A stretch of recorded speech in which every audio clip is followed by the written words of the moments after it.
क्रांतीसूर्य महात्मा ज्योतिबा फुले आणि भारतरत्न डॉक्टर बाबासाहेब आंबेडकर संयुक्त जयंती समिती, भारतीय हवामान शास्त्र विभाग, वेधशाळा पुणे यांच्या वतीनं विशेष व्याख्यानाचे आयोजन करण्यात आले।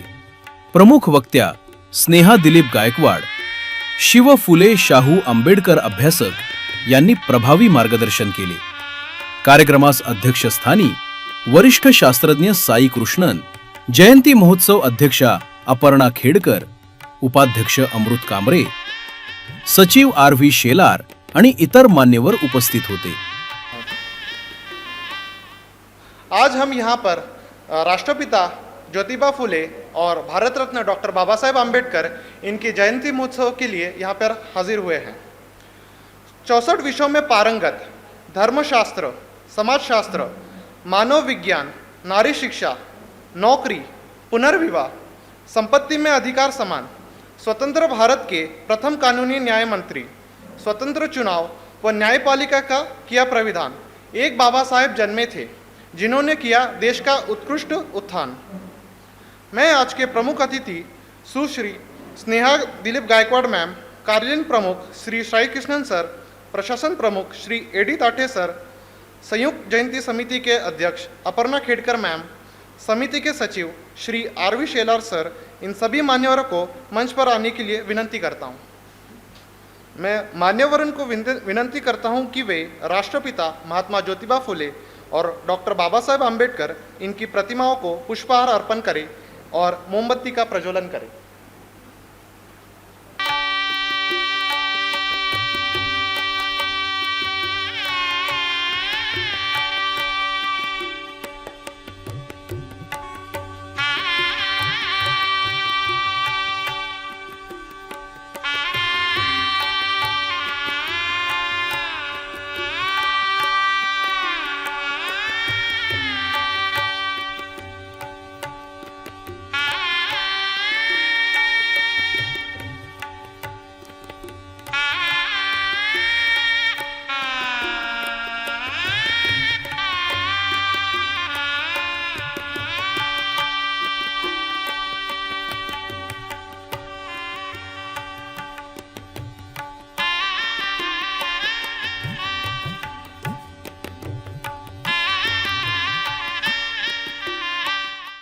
श्री युवराज गायकवाड़, श्रीमती विशाखा मैम, श्रीमती वैशाली खोबरागड़े मैम एवं श्री आर.व्ही. शेलार सर को स्टेज पर आमंत्रित करता हूँ।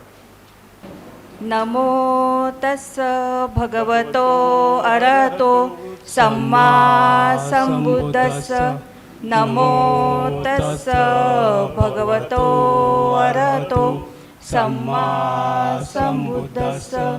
नमो तस्स भगवतो अरहतो सम्मा संबुद्धस्स। बुद्धं शरणं गच्छामि, धम्मं शरणं गच्छामि, संघं शरणं गच्छामि, द्वितीयंपि बुद्धं शरणं गच्छामि, द्वितीयंपि धम्मं शरणं गच्छामि, द्वितीयंपि संघं शरणं गच्छामि, तृतीयंपि बुद्धं शरणं गच्छामि, तृतीयंपि धम्मं शरणं गच्छामि, तृतीयंपि संघं शरणं गच्छामि। पाणातिपाता वेरमणि सिक्खापदं समादियामि। अदिन्नदाना वेरमणि सिक्खापदं समादियामि। कामेषु मिच्छाचारा वेरमणि सिक्खापदं समादियामि। मुसावादा वेरमणि सिक्खापदं समादियामि। सुरामेरयमज्जपमासठाना वेरमणि सिक्खापदं समादियामि।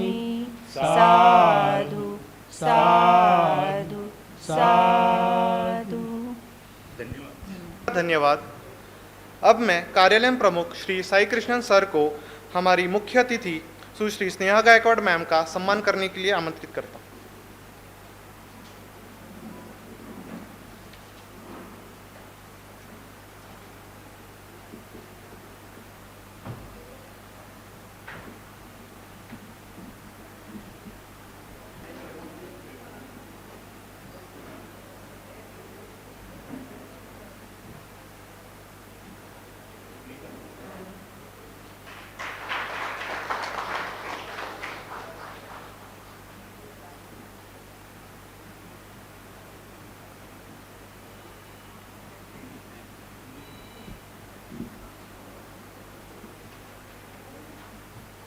अब मैं अपर्णा खेड़कर मैम को विनती करता हूं कि वे साई कृष्णन सर का सम्मान करें।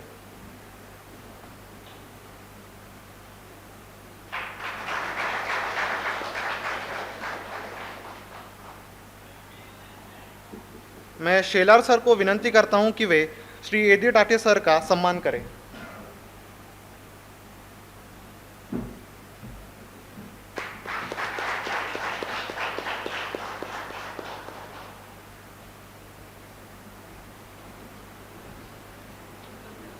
मैं श्री साई कृष्णन सर को विनंती करता हूं कि वे अपर्णा मैम एवं शेलार सर का सम्मान करें।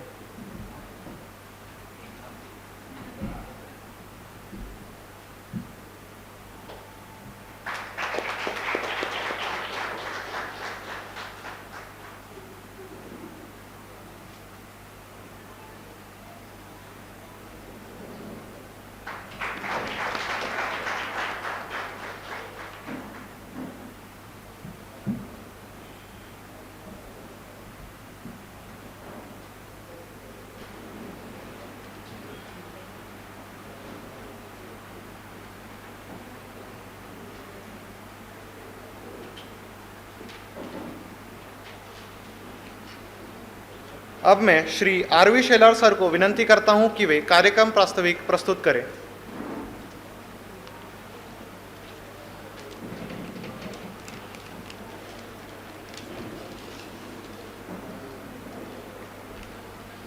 जगत वंदनीय जगतगुरु महाकारुणिक तथागत भगवान गौतम बुद्ध, संत कबीर, महात्मा ज्योतिराव फुले या महामानवाला ज्या महामानवाने गुरु मानले ते भारतीय राज्यघटनेचे एकमेव शिल्पकार, महाराष्ट्राचे थोर संत तुकाराम महाराज, महाराष्ट्राचे आराध्य दैवत छत्रपती शिवाजी महाराज, आरक्षणाचे जनक राजश्री शाहू महाराज, माता रमाई, माता भीमाई, माता सावित्रीमाई आणि मानवमुक्तीच्या संघर्षामध्ये ज्या ज्या महामानवांनी मानवमुक्तीचा संघर्ष तेवढ ठेवला त्या सर्व महामानवांना, महामातांना, माता अहिल्यादेवी यांना त्यांच्या विचारांना व कार्याला अभिवादन करून आज पुणे वेधशाळा सिमलो ऑफिस येथे 69वी जयंती साजरी होत आहे। मला मोठा आनंद होत आहे। आज 69वी जयंती साजरी होत असताना आपल्या ऑफिसमधील अजूनही महिला थोड्याफार कमी उपस्थित आहे, पण येतील, कारण आपल्या महिलांना माहिती आहे की 11:15 कार्यक्रम सुरू होतो। जयंती साजरी करत असताना आपल्या ऑफिसच्या प्रास्ताविकतेच्या संदर्भात माझ्याकडे जबाबदारी दिली आहे।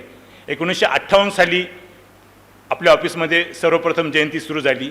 ही जयंती जंगली महाराज रोड येथील जे ओंकारेश्वर पातळेश्वर मंदिर हे आहे, लेणी आहे, त्या लेणीमध्ये 1958 1959 या 2 वर्षी जयंती सुरू झाली आणि त्यानंतर तिसऱ्या वर्षी आपल्या ऑफिसमध्ये 1960 मध्ये ऑफिसमध्ये सर्वप्रथम जयंती सुरू झाली। असा जयंतीचा सुरुवात झाली।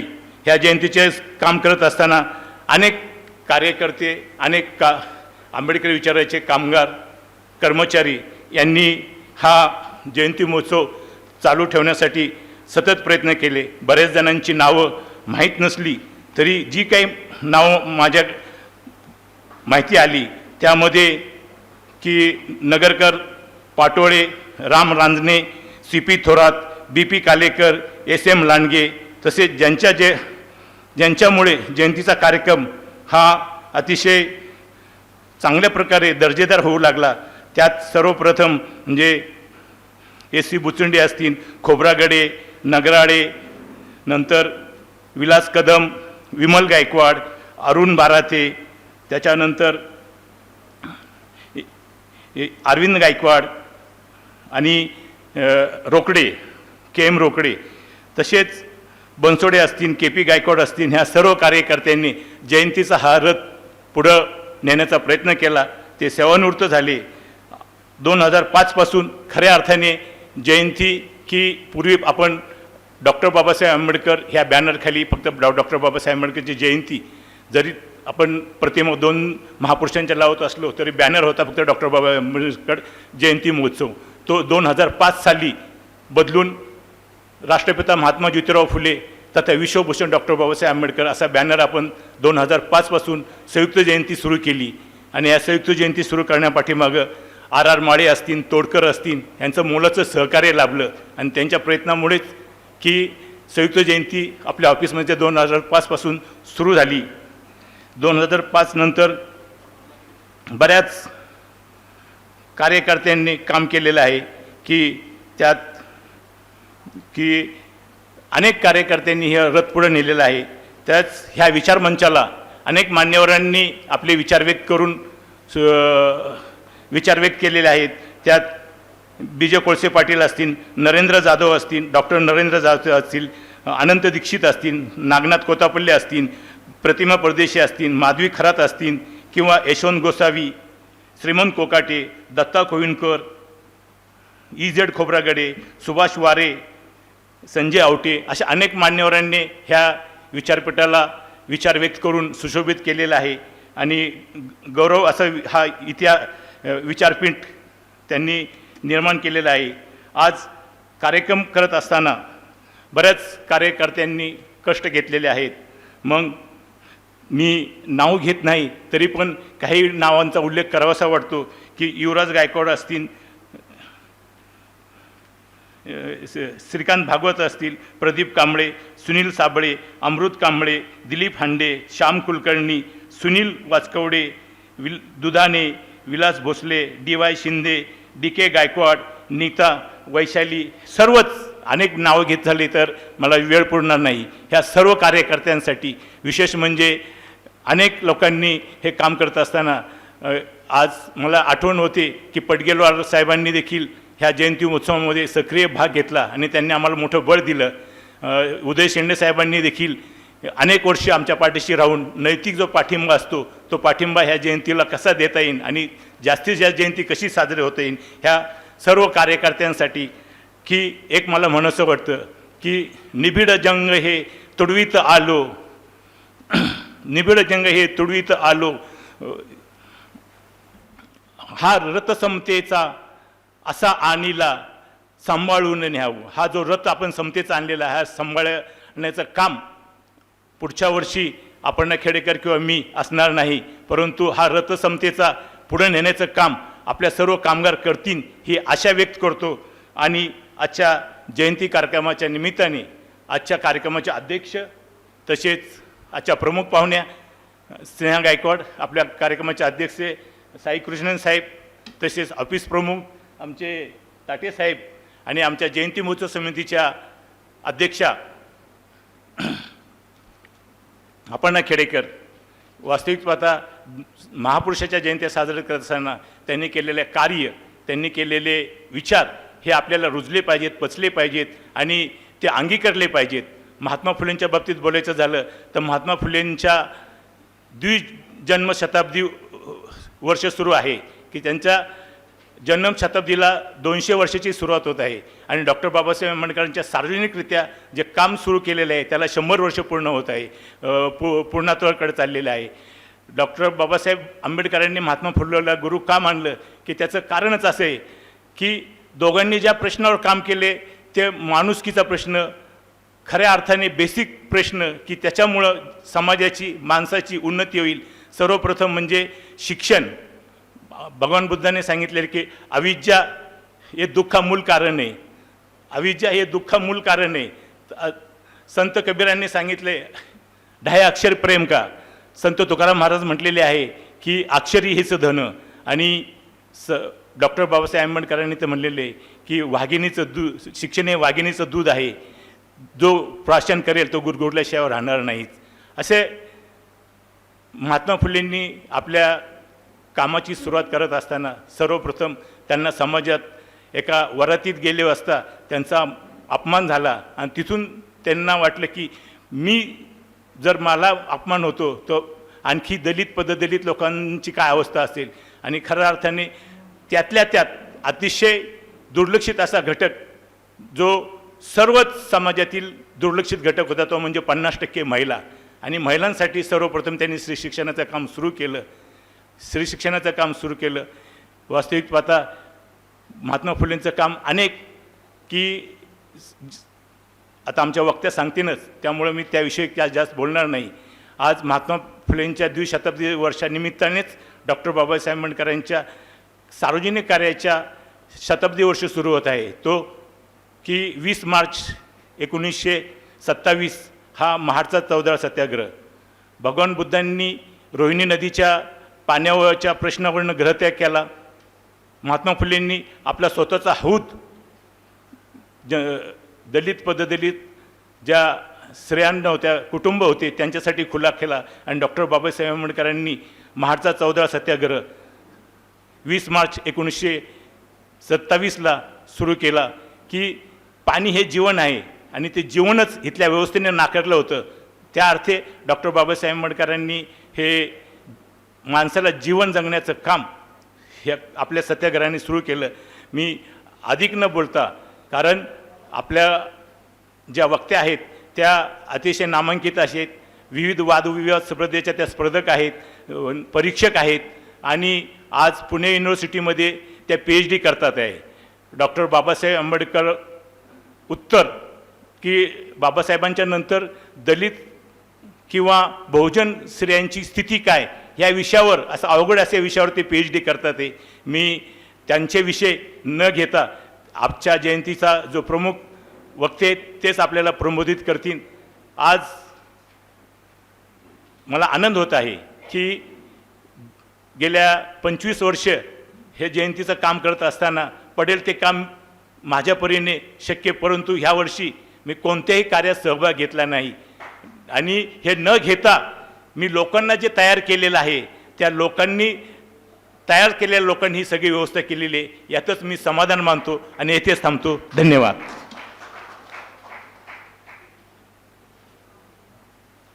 आपका बहुत बहुत धन्यवाद शेलार सर. अब मैं ऑफिस प्रमुख श्री साई कृष्णन सर को जो सेवानिवृत्त हुए थे पिछले साल कार्मिकों का, जो जयंती समिति के कार्यकर्ता है, उन्हें सम्मान करने के लिए स्टेज पर बुलाना चाहता हूँ. श्री प्रमोद बनसोडे सर एवं श्री AS बराते सर कृपया स्टेज पर आइए.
धन्यवाद सर. अब मैं श्री साई कृष्णन सर को अपने विचार प्रस्तुत करने के लिए आमंत्रित करता हूं. तसेच जे सेवानिवृत्त कर्मचारी आहे, अधिकारी आहे, यांचा सत्कार वेळेअभावी मी जागेवर करत आहे. प्लीज.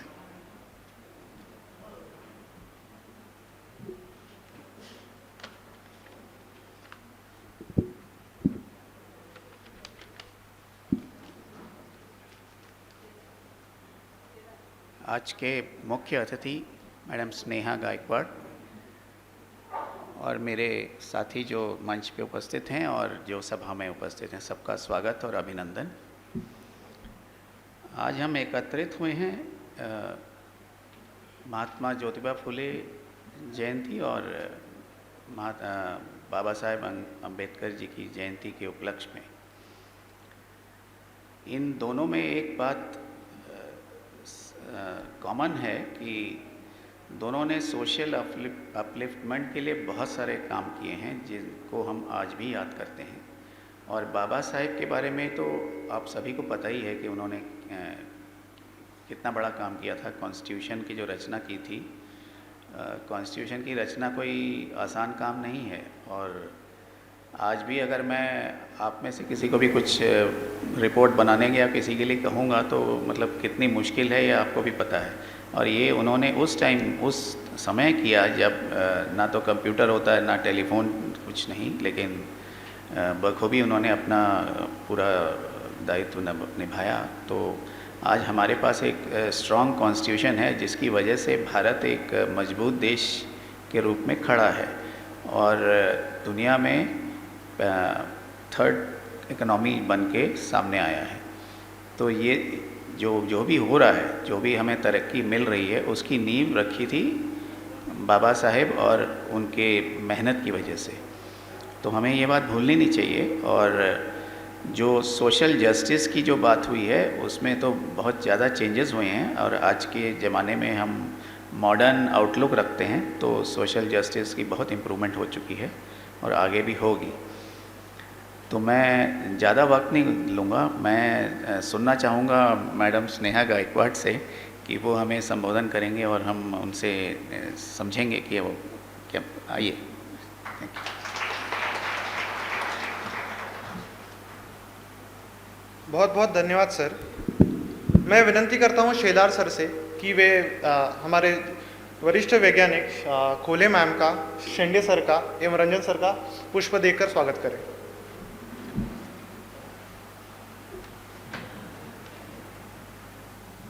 शेलार सर से विनंती है कि वे शिजो सर एवं अश्विन राजू सर का भी सम्मान करें।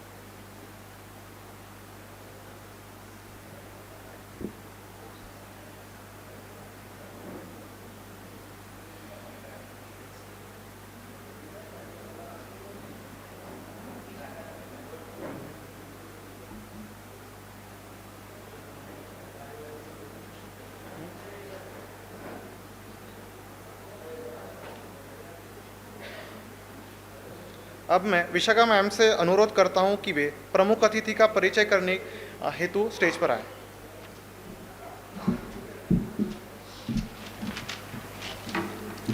नमस्कार। मैं परिचय कराना चाहूँगी। डॉक्टर स्नेहा दिलीप गायकवाड़ व्याख्याता, लेखिका होने के साथ साथ कवयित्री और एक पात्री कलाकार भी हैं। वह साउ फाउंडेशन की डायरेक्टर हैं और महाराष्ट्र में कई प्रसिद्ध भाषण और वाद विवाद प्रतियोगिताओं की विजेता भी रह चुकी हैं। उन्होंने लंदन में डॉक्टर बाबा साहेब अम्बेडकर जयंती के अवसर पर दिए गए व्याख्यान में भी भाग लिया है। वह वर्तमान में कई भाषण और वाद विवाद प्रतियोगिताओं में निर्णायक के रूप में कार्यरत है। वह विभिन्न अखबारों के लिए लेख लिखती हैं। हाल ही में 3 जनवरी 2023 को सकाल नामक अखबार में उनका सावित्रीबाई फुले को लिखा गया पत्र खास चर्चा में रहा है। उन्हें कई पुरस्कारों से सम्मानित किया गया है। जैसे 2016 में उन्हें सामाजिक कार्य के लिए संकल्प मित्र परिवार पुणे ने कला रत्न पुरस्कार से सम्मानित किया।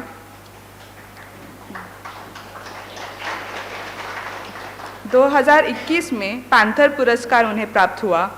2022 में राष्ट्रीय स्नेह बंधन कला रत्न पुरस्कार मिला और 2025 में माकनी तालुका लोहारा जिला धाराशिव समाज भूषण पुरस्कार मिला और 2025 में अन्ना भाऊ साठे समाज भूषण पुरस्कार से उन्हें सम्मानित किया गया।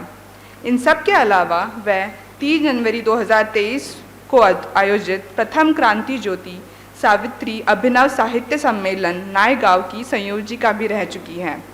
वैसे तो सूची काफ़ी लंबी है, लेकिन समय सीमा को ध्यान में रखते हुए मैं यही रुकना चाहूँगी और आज के हमारे प्रमुख अतिथि डॉक्टर स्नेहा मैडम को अपने विचार प्रकट करने हेतु मंच पर आमंत्रित करती हूँ।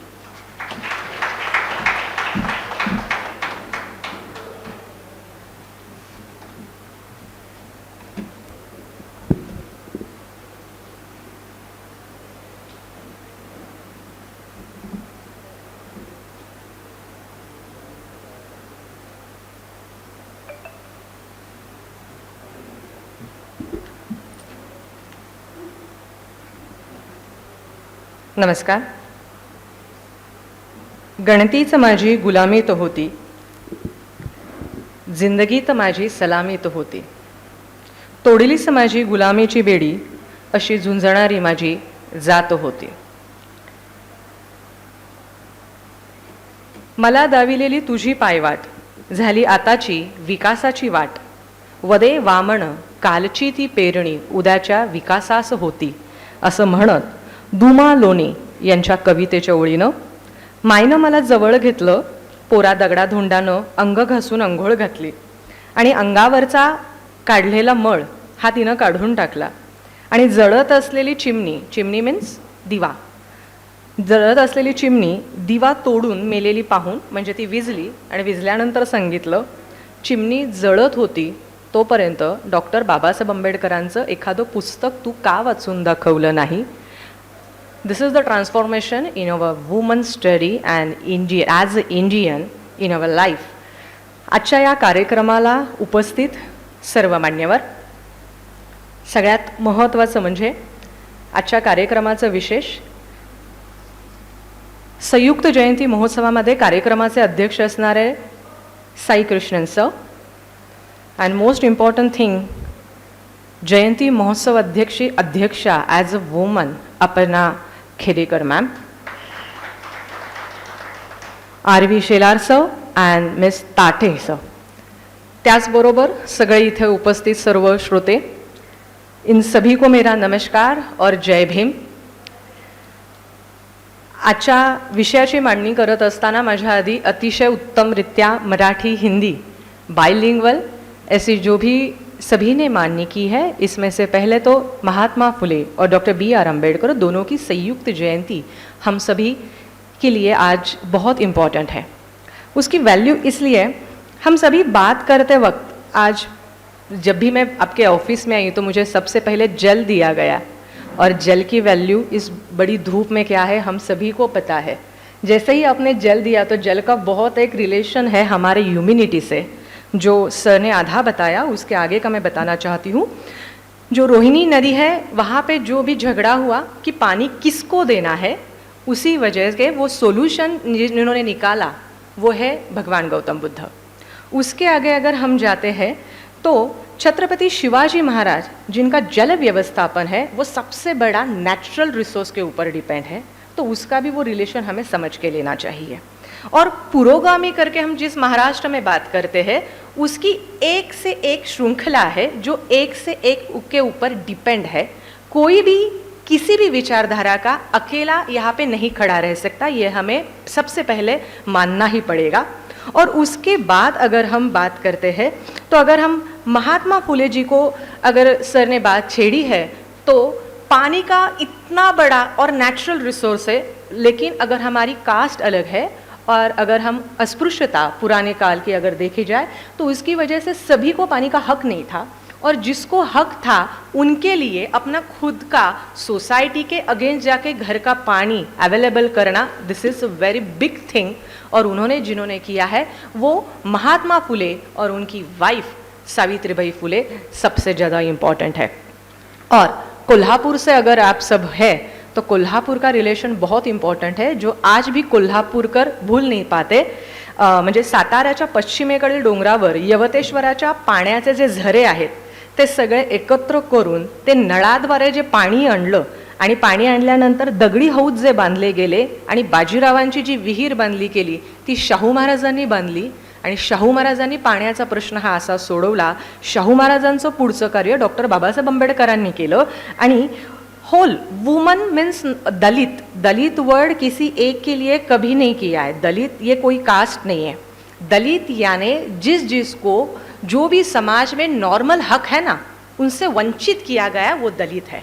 और वुमन की कैटेगरी देखें तो वुमन की कास्ट नहीं आती, वुमन है जेंडर की तौर से. तो इसीलिए दलित वर्ड में वुमन अगर वो उच्च वर्गीय की रहेगी, नीचे की वर्ग की रहेगी, पूरी हिस्ट्री में अगर हमने पढ़ा है तो हमें सभी में वहाँ पे वुमन वहाँ पे आती है. इन सभी के लिए पानी पानी है और ह्यूमिनिटी है, कास्टिज्म नहीं. और हम इंडियन हैं, ये अगर किसी ने हमें सोसाइटी में बताया होगा तो वो डॉक्टर B.R. अम्बेडकर ने बताया. इसीलिए आपने जल दिया है आने से बाद और आने के बाद ही, जैसे जल का व्यवस्थापन मैंने आपको बताया, ह्यूमिनिटी क्या है. और उसी के लिए अगर हम आज मानवता और चौदार तल का जो भी आज प्रोग्राम कर रहे हैं, पूरे 1 ईयर करेंगे, उसी के ऊपर अनूप वशिष्ठ जी बहुत अच्छी बात करते हैं. कोई अपनी खुशी के लिए गैर की रोटियां छीन ले हम नहीं चाहते, छीन कर थोड़ा चारा कोई उम्र की हम नहीं चाहते. हाँ हो किसी के लिए मखमली बिस्तरा और किसी के लिए एक चटई ना हो हम नहीं चाहते. राह संघर्ष की हम चुनेंगे, जिंदगी आंसुओं में बहानी किसी की भी ना हो, यही हम चाहते, इसीलिए हम ये संघर्ष करते हैं. और यही संघर्ष का नारा आगे अगर हम लेके जाते हैं. और महात्मा फुले जी के बारे में बात करते वक्त, महात्मा फुले और सावित्री माई आज हस्बैंड वाइफ के तौर में अगर हमने देखा जाए तो आज हम किसी को भी चैलेंज नहीं कर पाते. आज के ज़माने में हम किसी की बात अगर सुनने भी हो तो हम उसे सुनाते हैं कि मुझे ह्यूमन राइट्स है. बट हम सभी हिस्ट्री में यही पढ़ते हैं, महात्मा फुले जी ने सावित्री माई को पढ़ाया है. बट खुद जब महात्मा फुले जी का इंटरव्यू हुआ और उनसे पूछा गया कि ब्रिटिश की भी स्कूल है गवर्नमेंट की और आपकी वाइफ की भी स्कूल है, तो एज जर्नलिस्ट करके क्वेश्चन पूछा, आपको कैसा लगता है हस्बैंड के तौर पे. तो महात्मा फुले जी ने कहा ये जो भी पूरा काम है वो सावित्री माई का है और क्रेडिट पूरा सावित्री माई को जाता है. मैंने खाली उनको राह दिखाई है, कार्य मेहनत सब उन्हीं की है, मुझे क्रेडिट देने की ज़रूरत नहीं. खुद वो जब जिंदा थे तो अपने वाइफ के लिए इतना रिस्पेक्ट से बात करते हैं. और हम अगर एज वाइफ के तौर पे देखा जाए तो शादी के बाद जिन्होंने अपने वाइफ को पढ़ाया है तो वो बहुत बड़ी बात कहते हैं कि मैंने वाइफ को पढ़ाया है. जो महात्मा फुले जिन्होंने पूरी दुनिया को शिक्षा दी और जिनके वजह से आज मैं खड़ी हूँ. मीन्स बचपन में कहा लोगों ने अब बच्ची है आगे जान के क्या करेगी, बैठ जा चुपचाप. बुढ़ापे में कहा बूढ़ी हो गई आगे जान के क्या करेगी, बैठ जा चुपचाप. जवानी में कहा अब जवानी है आगे जान के क्या करेगी, बैठ जा चुपचाप. जिस व्यवस्था ने मुझे हमेशा चुड़ी चुप करके बैठने के लिए कहा है, उस व्यवस्था में एक महिला, एक 29 to 35 ईयर की अगर महाराष्ट्र भर और देश के बाहर अगर बात करी है तो पूरा क्रेडिट जाता है शिवराय फुले शाहू अंबेडकर मूवमेंट को, जिसके वजह से आज मैं आपके सामने खड़ी हूं. और इसीलिए बात करते वक्त हम जो भी बात करते हैं ना तो उसमें हम इंडियन हैं. मैं किसी कास्ट से बिलोंग नहीं करती, फिर भी आप सभी को क्रांतिकारक जय भीम. आज के प्रोग्राम में मेरा विषय है राष्ट्रीय सुरक्षा और डॉक्टर B.R. अम्बेडकर. अब इसकी कुछ पार्श्वभूमि है. राष्ट्रीय सुरक्षा मीन्स क्या है, उसके कुछ मीन्स टाइप्स है. राष्ट्रीय सुरक्षा यानी सीमा में जाके जो भी हमें मिलिट्री दिखती है वही है, ऐसा नहीं है, वो गलतफहमी है. मिलिट्री है बट वो एक अलग तरीके से है, बट उसके कुछ टाइप्स है जो हमें समझ के लेने चाहिए. आता राष्ट्र उभारणीसाठी बाबासाहेब आंबेडकरांनी 1942 आणि 1946 या दरम्यान ब्रिटिश कार्यकारी परिषदेचे सभासद म्हणून काम करताना ऊर्जा, पाटबंधारे आणि कामगार या 3 विभागांचं प्रमुख म्हणून कार्य केलं, जे आपल्याला समजून घ्यायला पाहिजे. 1947 ते 1951 केंद्रीय मंत्रिमंडळातले पहिले कायदा मंत्री म्हणून डॉक्टर बाबासाहेब आंबेडकरांनी कार्य केलं.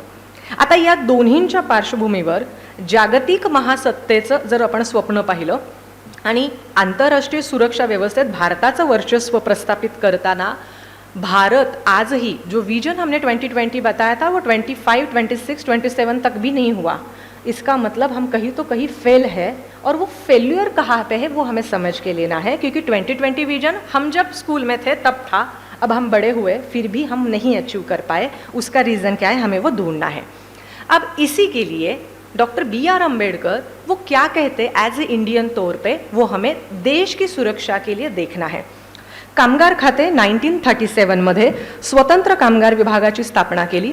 व्यापार, सिंचन, कामगार, विद्युत व इतर सार्वजनिक क्षेत्र नवीन स्थापना केलेल्या विभागात त्यांनी जोडलं. पाण्याचं नियोजन, विद्युत म्हणजे ज्याला हायड्रो इलेक्ट्रिक पॉवर जे आपण म्हणतो, हायड्रो इलेक्ट्रिक पॉवर हा विषय सगळ्यात पहिल्यांदा डॉक्टर बाबासाहेब आंबेडकरांनी एकत्र केला.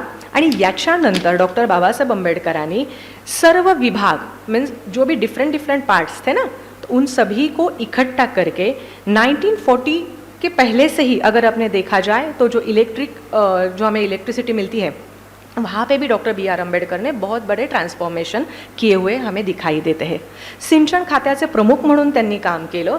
और वहाँ से अगर हम बिजली ले रहे तो एक ही बार बिजली वर्ड है, बट जिस ज़माने में ये स्टार्ट किया उस वक्त बिजली की वैल्यू क्या रहेगी आप सभी को पता है. वहाँ से उन्होंने जो चेंजेस किए तो वहीं से उन्होंने राष्ट्र के लिए अपना राष्ट्र नेशन आगे कैसा जाए इसके लिए एक बेस लाइन वहाँ पे डायरेक्ट इनडायरेक्टली उन्होंने की है. सर्वसमावेशक प्रगति बहुत इम्पॉर्टेंट है.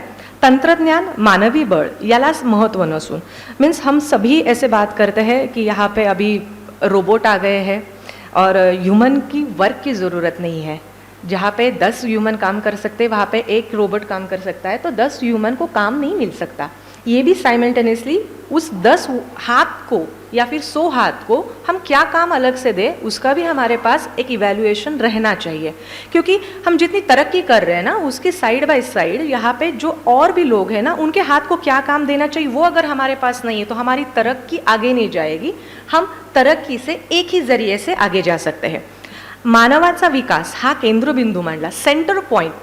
अगर ह्यूमन डेवलपमेंट हमें इम्पॉर्टंट है तो वही डॉक्टर बी आर आंबेडकर का मेन बेस लाइन है.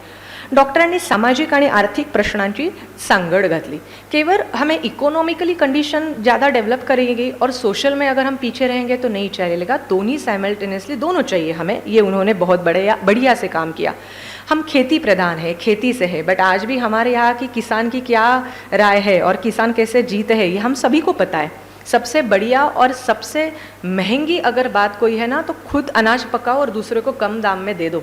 तो किसान हमारे यहाँ सबसे पहला राजा है, बट आज वही राजा किस तरीके से जी रहा है ये भी बहुत तरीके से डॉक्टर बी आर आंबेडकर ने तब से देखा है. और उन्होंने क्या किया, बँकांचं राष्ट्रीयकरण, शेतीला उद्योगाचा दर्जा दिला, शेती सुधारणा कायदा केला, कच्चा माल आणि रॉ मटेरियल, नैसर्गिक समान वाटप, नैसर्गिक साधनसामग्रीचे योग्य नियोजन, कामगारांविषयी विमा पॉलिसी सगळ्यात महत्त्वाची आहे.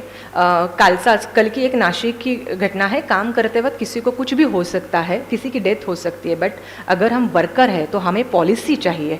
तो इसके बारे में उन्होंने तब से बात की है. महिलांना योग्य कामाचा मोबदला द्यावा, वैद्यकीय सेवा असेल, कल्याणकारी विधी असेल, अशा विविध योजना त्यांनी केल्या. स्वातंत्र्यानंतर सरकारनं भलेही डॉक्टर आंबेडकरांचं अनेक ठिकाणी नाव नाही घेतलं, बट तरीसुद्धा अनेक योजना ज्या राबवल्या गेलेल्या आहेत त्याचा बेस लाईन सगळा डॉक्टर बी आर आंबेडकर यांनी दिलेला आहे.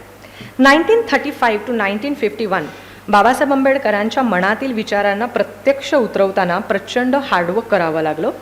घटना परिषदेमध्ये त्यांचं कार्य सगळ्यांना महत्त्वाचं आहे आणि माहिती आहे. बट 25 सप्टेंबर 1951ला संसदेमध्ये नवी सैद्धांतिक आधार देण्याचा प्रयत्न डॉक्टर बाबासाहेब आंबेडकरांनी मांडला आणि हिंदू कोड बिलाची मांडणी केली. अब हिंदू कोड बिल और राष्ट्रीय सुरक्षा का रिलेशन क्या है, ये आपको ऐसा लगेगा कि मैम हिंदू कोड बिल के बारे में बात करिए, बट हिंदू कोड बिल ये हिंदू के लिए नहीं है और किसी एक जाति के लिए नहीं है, वो समस्त वुमन के लिए था. और जो भी उस ज़माने में उच्च वर्णीय और नीचे की जाति की इस वुमन में भी क्लासिफिकेशन था और डिफरेंस था, ये हटा के whole woman are only woman और वो ह्यूमन है. ये हिंदू कोड बिल से डॉक्टर बी आर अम्बेडकर ने सभी दुनिया को कहा. बट वो अगर एक्सेप्ट नहीं हुआ तो वुमेन्स के लिए अपना इस्तीफ़ा देने वाले डॉक्टर बी आर आंबेडकर पहले है. धर्मांतर करताना भारताच्या एकतेचा अखंडतेचा विचार करून अगर आपको किसी कास्ट या रिलीजन में नहीं रहना तो आप वो चेंज कर सकते हैं. बट वो चेंज करते वक्त आपका नेशन के लिए, आप अगर कोई समुदाय को लेके आप अगर किसी जाति में जाती है तो उसका जो आंकड़ा है ना उसमें भी डिफरेंस आता है और उसका इफ़ेक्ट एज इंडियन इंडिया की जो पॉपुलेशन है उसमें भी होता है, ये doctor B R Ambedkar ji बहुत अच्छी तरीके से जानते थे। इसीलिए जब उन्होंने धर्मांतर किया, वहाँ से नवबौद्ध करके एक संकल्पना आई और नवबौद्ध करके जो लोग आए उनकी भी प्रॉब्लम्स आगे जाके क्या रहेगी और क्या नहीं, ये भी उन्होंने एज इंडियन तब सोचा है। और इसी वजह से पूरे सोच विचार से नवबौद्ध यानी बौद्ध धर्म को एक्सेप्ट किया है। उसमें भी उन्होंने राष्ट्र का विचार किया है और वहाँ से एक नया युग आप सबको पता चला।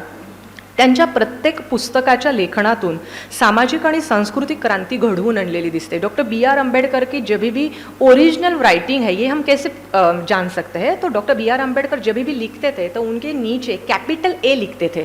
कैपिटल ए मीन्स ये ओरिजिनल उन्होंने लिखा है। हम सभी स्पीच देते वक्त ना बहुत तैयारी करते हैं, नहीं तो फिर हम तैयारी नहीं करते।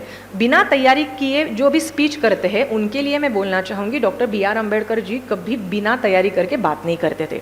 वो जब भी स्पीच करते थे उससे पहले वो लिखते थे और जो भी उन्होंने लिखा हुआ स्पीच है उन्हीं के कई बुक बाहर आए हैं और जो बुक हमें दिखते हैं वो उनके स्पीचेस हैं। इसका मतलब ये है डॉक्टर बी आर अम्बेडकर सभी को कहते थे पहले अच्छे से बात करना सीखो। वक्तृत्वोज्जक सभा ये doctor B R Ambedkar ji ने स्टार्ट किया था और इसमें किसी की कास्ट की ज़रूरत नहीं थी। Doctor B R Ambedkar ji के साथ अगर हमने काम करते वक्त देखा तो हर एक समुदाय के लोग हैं और जहाँ पे उन्होंने कास्ट या फिर हम कुछ अलग है और बी आर अम्बेडकर जी के ये जो भी लड़ा चल रहा है वो उनका अलग है, वो अपना देखेंगे ऐसा नहीं है। तो पूरे इंडिया से उनको सपोर्ट मिला है, ये भी उनको देखना चाहिए। खासकर कोई भी अगर डिसीजन ले रहा है तो उनके फ्रेंड है वो आगे जा रहे हैं तो हम क्यों करें, ऐसा उनके वाइफ ने नहीं कहा। हर एक जगह डॉक्टर बी आर अम्बेडकर जब भी बात करते हैं तो उनके फ्रेंड और उनके फ्रेंड की वाइफ भी उनके साथ खड़ी रही है। For example as a ladies Mahad का जो भी पानी का प्रश्न था वहाँ पे बाबा साहब अम्बेडकर जी का पहला स्पीच, एक तो पानी के ऊपर रहना चाहिए था, बट वहाँ पे वुमन कैसे कपड़े पहनते हैं, कैसे हेयर स्टाइल बनाते हैं और यहाँ से क्या होता था कास्ट रिफ्लेक्ट होती थी। अगर हमने हिस्ट्री की कोई भी बात देखी तो पहले जब हम वुमन को देखते हैं ना, वुमन की ज्वेलरी क्या पहनते हैं, वुमन का कपड़ा क्या है, वुमन की बात करने के तरीका क्या है, उसी से हमें कास्ट और सब घर का माहौल भी पता चलता है। तो ये पता ना चलना चाहिए और वुमन को एक पहले से ना एक कॉन्फिडेंस जाता है, मैं कुछ अलग हूँ वो कुछ अलग है। या फिर दिखने में भी हम वुमन में बहुत ज़्यादा क्लासिफिकेशन रहता है, ये बहुत सुंदर है ये नहीं है, हम बातचीत करते हैं नहीं करते, कास्टिज्म रहता है, इकोनॉमिकल भी हम नहीं समझ के लेते, ये बहुत बड़ी है हम बहुत गरीब है। ये जो क्लासिफिकेशन था ये अगर हमको डिस्ट्रॉय करना है तो doctor B R Ambedkar ji ने एक फादर की तरह सभी वुमन को कहा कि पहले आपको राष्ट्र का विकास करना है तो अपने आप में जो ये जो क्लासिफिकेशन है वो दूर करना है। तो सभी के पोशाक एक तरीके से चाहिए, कोई ज़्यादा शॉर्ट भी मत पहनो ज़्यादा बड़ा भी नहीं, जैसे हम सब पहनते वैसे ही पहनो।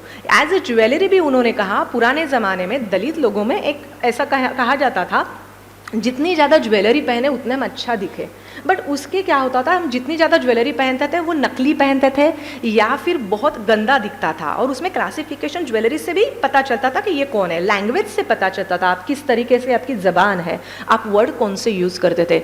बट उसी वक्त बाबा साहेब अम्बेडकर जी ने एक फादर के तौर पे एक वुमन को कहा और सभी वुमन ने वो ट्रांसफॉर्मेशन खुद में किए। इस वक्त डॉक्टर बाबा साहेब अम्बेडकर जी के जो फ्रेंड थे जो खुद ब्राह्मण समाज के थे, उन्होंने आके वुमन को साड़ी कैसे पहनना है नॉर्मल लोगों की तरह, बाल कैसे बनाने हैं, बातचीत कैसे करनी है, ये सिखाया है। मुझे ये बताने के लिए ये इस बारे में पता चल रहा है कि कोई भी कास्ट का अगर ग्रुप ज़्यादा बड़ा है और वो राष्ट्र की सुरक्षा में अगर हम उसको नहीं लेते तो पूरे देश का विकास पीछे जाता है। इसीलिए doctor B R Ambedkar ji ने सभी के लिए काम किया। अब भारताच्या भूप्रदेशावर मानववंशशास्त्रज्ञांनी स्वीकारलेला द्रविड मंगोलियन या मिश्रणानं आपण सगळेजण जन्माला आलोय किंवा आहोत हे डॉक्टर बाबासाहेब आंबेडकरांनी मान्य केलं आणि वंशशास्त्रदृष्ट्या भिन्न असलेल्या लोकसमुदायाला एकजणसी जर आपल्याला करायचं असेल तर त्यासाठी सांस्कृतिक ऐक्य महत्त्वाचं आहे।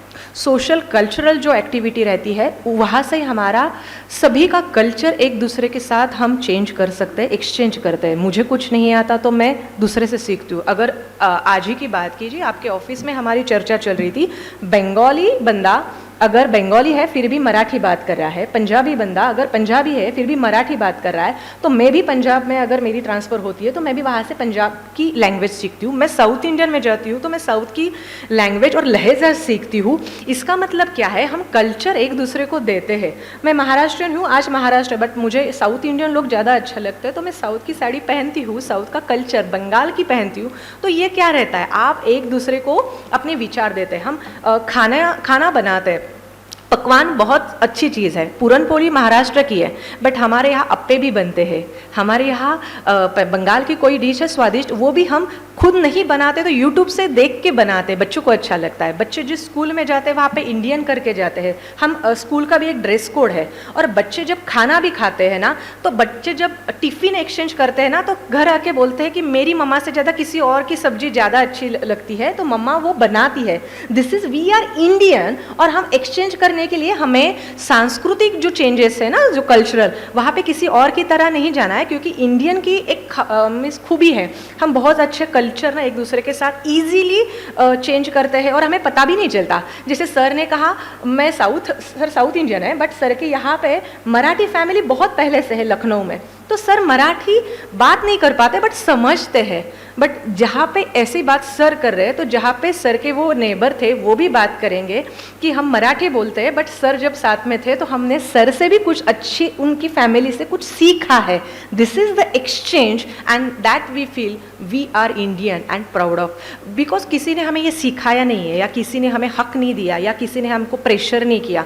आपको आपके साइड वाले से कुछ तो सीखना है। हम शीरकुरमा में उतनी ही अच्छी तरीके से खाते हैं और ईद भी अच्छे तरीके से मनाते हैं जितना क्रिसमस भी मनाते हैं। तो हम इंडिया की यही खूबी है, ज्या वर्गीय रचनेतून समाज बनला आहे तो सुरुवातीला परिवर्तनीय होता। म्हणजे हम जब चातुर्वर्ण की बात करते हैं तो हम किसी भी क्लास में जाते थे, जैसे मुझे अगर सोनार बनना है तो जो गोल्ड की ज्वेलरी बनाना आती है तो मैं बनाऊंगी, मुझे कास्टिज्म वहाँ पे नहीं दिखता। जैसे ही कास्टिज्म आता है तब मुझे मेरे हुनर का काम मुझे कितना भी अच्छा लगे, बट मेरी कास्ट वो है तो मैं कर नहीं पाती, और वहाँ से हमारी एज इंडियन प्रगति, जो भी डेवलपमेंट है वो रुक गई। ये हमें सोचना चाहिए।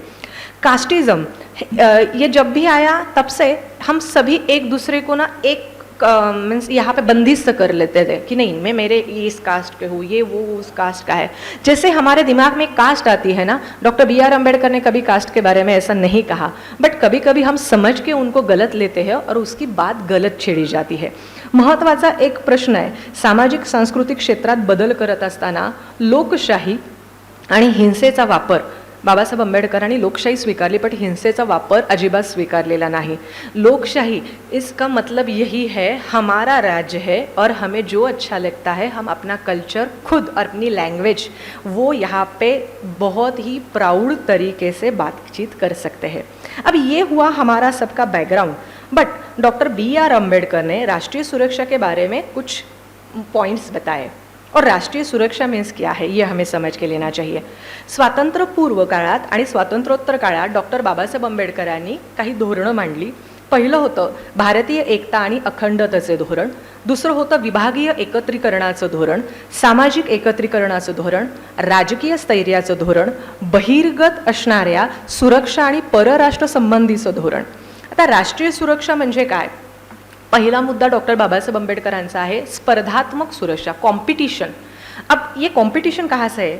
1648 मध्ये वेस्टफेलियाने शांततेच्या करारापासून राष्ट्रवाद आणि सार्वभौमत्वाचा मुद्दा निर्माण केला। एकीकडे मुक्त व्यापार होता, तर दुसरीकडे लोकशाहीचं बळकटीकरण होतं आणि तिसरीकडे स्पर्धात्मक राजकारणाची उभारणी होती। आता दुसऱ्या महायुद्धानंतर, सेकेंड वर्ल्ड वॉर के बाद में सभी में चेंजेस आए, आप सभी को पता है। और वहाँ से हर एक कोई अगर खेती भी कर रहा है ना तो वो भी भूल गया है, बट हमें वेपन्स की ज़्यादा ज़रूरत है, इसी दिमाग में सभी थे।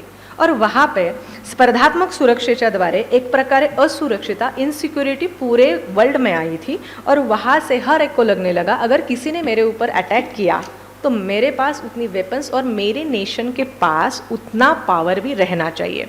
वहीं से न्यूक्लियर डेटरेंस ये यहाँ पे कंसेप्ट आई, और राष्ट्रवादाचा कल लष्करीकरणाकडे गेला। मीन्स हम कोई भी नेशन से हो, बट हमें सबसे पहले हमारी मिलिट्री है उसको ज़्यादा डेवलप करना चाहिए, इसमें सभी का फोकस हो गया। अब इसके ड्रॉबैक्स भी कुछ है, जैसे सैन्य संघर्ष, जितनी ज़्यादा मिलिट्री हमें निर्माण करनी है उतना फाइट भी करना है, तो उसमें डेथ भी ज़्यादा है, लॉसेस भी है, हर कोई जीतता नहीं है, जो हारता है उसका ईगो इशू भी होता है एक देश का। हम दो चीज़ बात करते हैं ना, तो दो लोग किसके बारे में, थर्ड पार्टी के बारे में अगर बात करते हैं ना, तो किसी के बारे में बुरा भी बोलते हैं ना, तो उसका ईगो हर्ट होता है। दो कम्युनिकेशन प्राइवेट हो और सोशल हो, बट पूरे देश की बात आती है तब कितना ईगो दुखता है, ये आपको समझ के लेना चाहिए। और इसीलिए अगर सेकेंड वर्ल्ड वॉर के बाद में अगर अपने चीन, जापान सभी की और अमेरिका, इंग्लैंड, इनकी अगर आपने परिस्थिति देखी तो आपको वो समझ में आएगा। और इसलिए हिटलर कहाँ से आया ये भी आपको समझ में आएगा की उसके पीछे क्या क्या बॅकग्राऊंड था। आता या सगळ्यामध्ये एक आक्रमक कार्यवाही पण लोकांच्या माइंडमध्ये आली की आपण अटॅक केला पाहिजे, जर आपल्यावर कुणी केला तर आपण अटॅक सहन नाही करायचा, आणि शक्तीच्या जोरावर इतर राष्ट्रांच्या सार्वभौमत्वास धोका येतो हे एक नव्यानं आलं। शक्ति, अगर मेरे पास कुछ ज़्यादा वेपन्स है तो साइड वाला देश यही सोचेगा अगर मेरे नेबर ने इतना डेवलप करके रखा है तो कभी भी मेरे साइड में वो अटैक कर सकता है, तो उससे 2 गुना ज़्यादा मेरे पास रहना चाहिए। तो उससे साइड वाला देश वही सोचेगा इन दोनों के पास उतना है तो मुझे उनके 3 गुना ज़्यादा चाहिए। ऐसे वहाँ पे कंपटीशन हुई और इसे बोलते हैं कॉम्पिटिटिव सुरक्षा, समान व सर्वसमावेशक सुरक्षेची संकल्पना। 1980ला परस्पर इंटरडिपेंडन्स हा मुद्दा डेव्हलप झाला। विली ब्रँड हे अध्यक्ष होते। उत्तर दक्षिण आयोगाची निर्मिती करण्यात आली आणि याच्यामध्ये राष्ट्रीय सुरक्षेच्या असामरिक means military and non military ये भी पॉइंट्स हमें समझ के लेने चाहिए। और राष्ट्रीय सुरक्षेच्या असामरिक आव्हानांना आंतरराज्य आणि अवलंबनाचा सुरक्षेत समावेश करण्यात आला। आता 1982ला पाल्मे आयोगानं ब्रँडच्या सूचनेला मान्यता दिली, पण एकत्र सुरक्षेच्या संकल्पनेला इम्पॉर्टेंट दिलं। एकत्र सुरक्षा मीन्स पहले हर एक अपनी खुद की सुरक्षा के बारे में सोच रहा था, यहाँ पे अलग कंसेप्ट आई। अब अगर हमें एक दूसरे को हेल्प करना है, एक दूसरे के साथ एडजस्ट करना है, तो वो एडजस्ट करके भी हमें सुरक्षा करना है। बस उसके लिए क्या किया, परोधन आणि सत्ता याच्याऐवजी सहकार्य आणि विश्वास। सहकार्य मीन्स एक दूसरे को हेल्प करना चाहिए, एक ट्रस्ट रहना चाहिए। अगर हम दोनों देश अगर साइड वाले कितना भी करार करें और करार अगर किसी ने गलत तरीके से ले लिया और फिर भी अटैक कर दिया, तो अगर एक बार ट्रस्ट गया तो अगले बार हम उसके ऊपर भरोसा नहीं डाल सकते। ये सबके मन में था, बट कोई सिक्योरिटी के तौर पे ये बात नहीं छेड़ रहा था। अब यूरोप और आशियाई राष्ट्र अगर हमने देखे जाए तो वहाँ पे राष्ट्रीय सुरक्षेच्या संकल्पनेत एक चेंजेस आ गए और जागतिक आणि विभागीय सुरक्षेच्या वातावरणाची निर्मिती करण्यात आली। जपान या राष्ट्राने आर्थिक आणि सामरिक धोरणाबरोबर सर्वसमावेशक सुरक्षेला महत्त्व प्राप्त करून दिलं।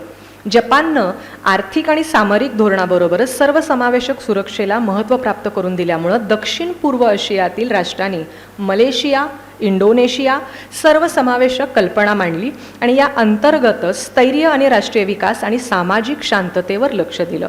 अब साइलेंस, सामाजिक शांतता, ये बहुत बड़ी बात है। साइलेंस हम कितना भी, अभी यहाँ पे मैं बात कर रही हूँ, आप सुन रहे हैं, फिर भी आपके मन कोई किसी का भी शांत नहीं है। किसी को अच्छा लगता होगा, किसी को समझ में आता होगा, किसी को नहीं, हर एक के मन में है। अगर हम 100 लोग हैं, 100 लोग एक विचार के नहीं हो सकते, तो पूरा देश और पूरा राष्ट्र अगर हमें आगे चलाना है और पूरी कंट्री का हमने सोचा तो कितनी वैरायटी है। हर एक को लगता है कि मैं ही होशियार हूँ और हर एक को लगता है मुझे ही सब आता है।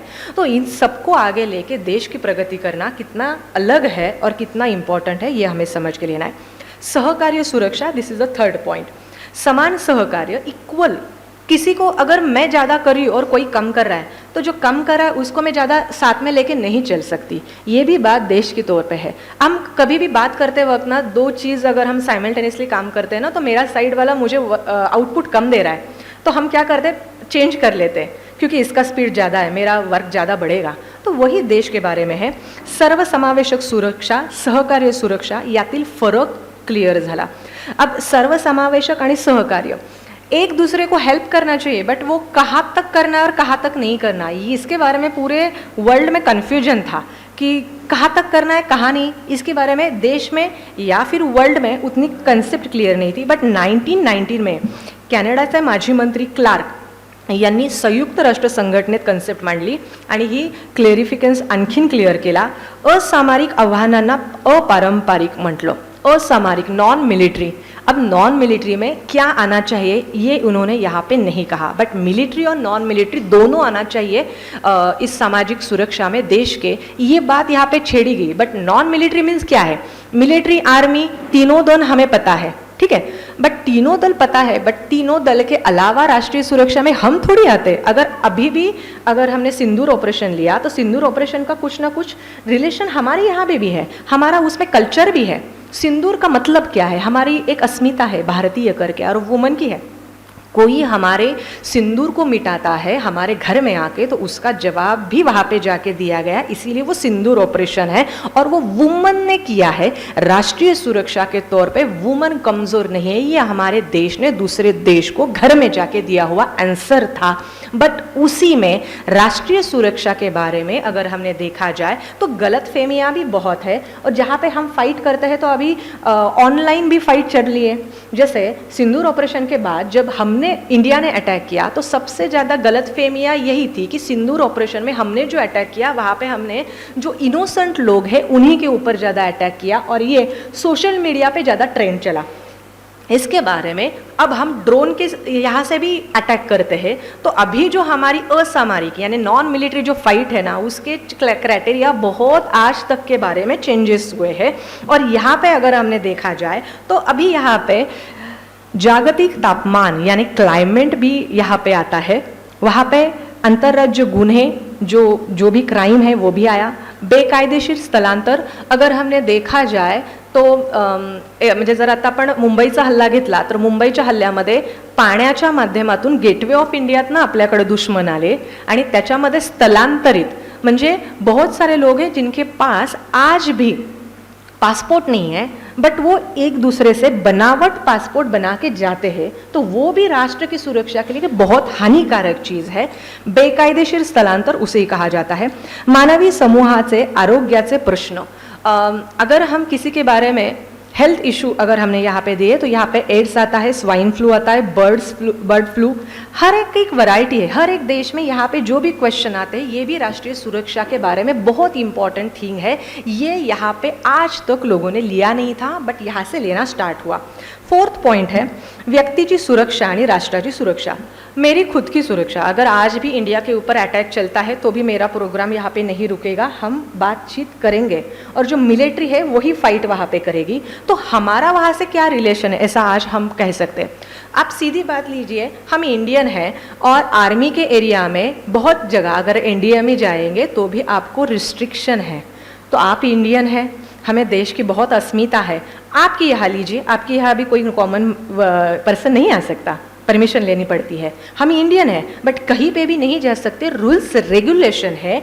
इसी के लिए हर एक की सुरक्षा ये राष्ट्र के लिए बहुत इंपॉर्टेंट है. आपका ऑफिस गवर्नमेंट में है, बट आपके ऑफिस से एक भी बातचीत अगर आपने टेलीविज़न में ली तो वो बहुत इंपॉर्टेंट चीज़ है. आपके यहाँ की एक बाइट भी जाना, और ये जैसे इम्पोर्टेंट है तो किसी को लगेगा इसका इम्पोर्टेंट नहीं है, बट आपके ऊपर पूरा पूना चलता है, पूरा महाराष्ट्र है जहाँ पे लोग आपका सब ये देख के आगे हमारा दिन कैसा जाएगा, हम कहाँ से जा रहे हैं, क्या करेंगे, आपके ऊपर से उनका प्लॅनिंग चलता है.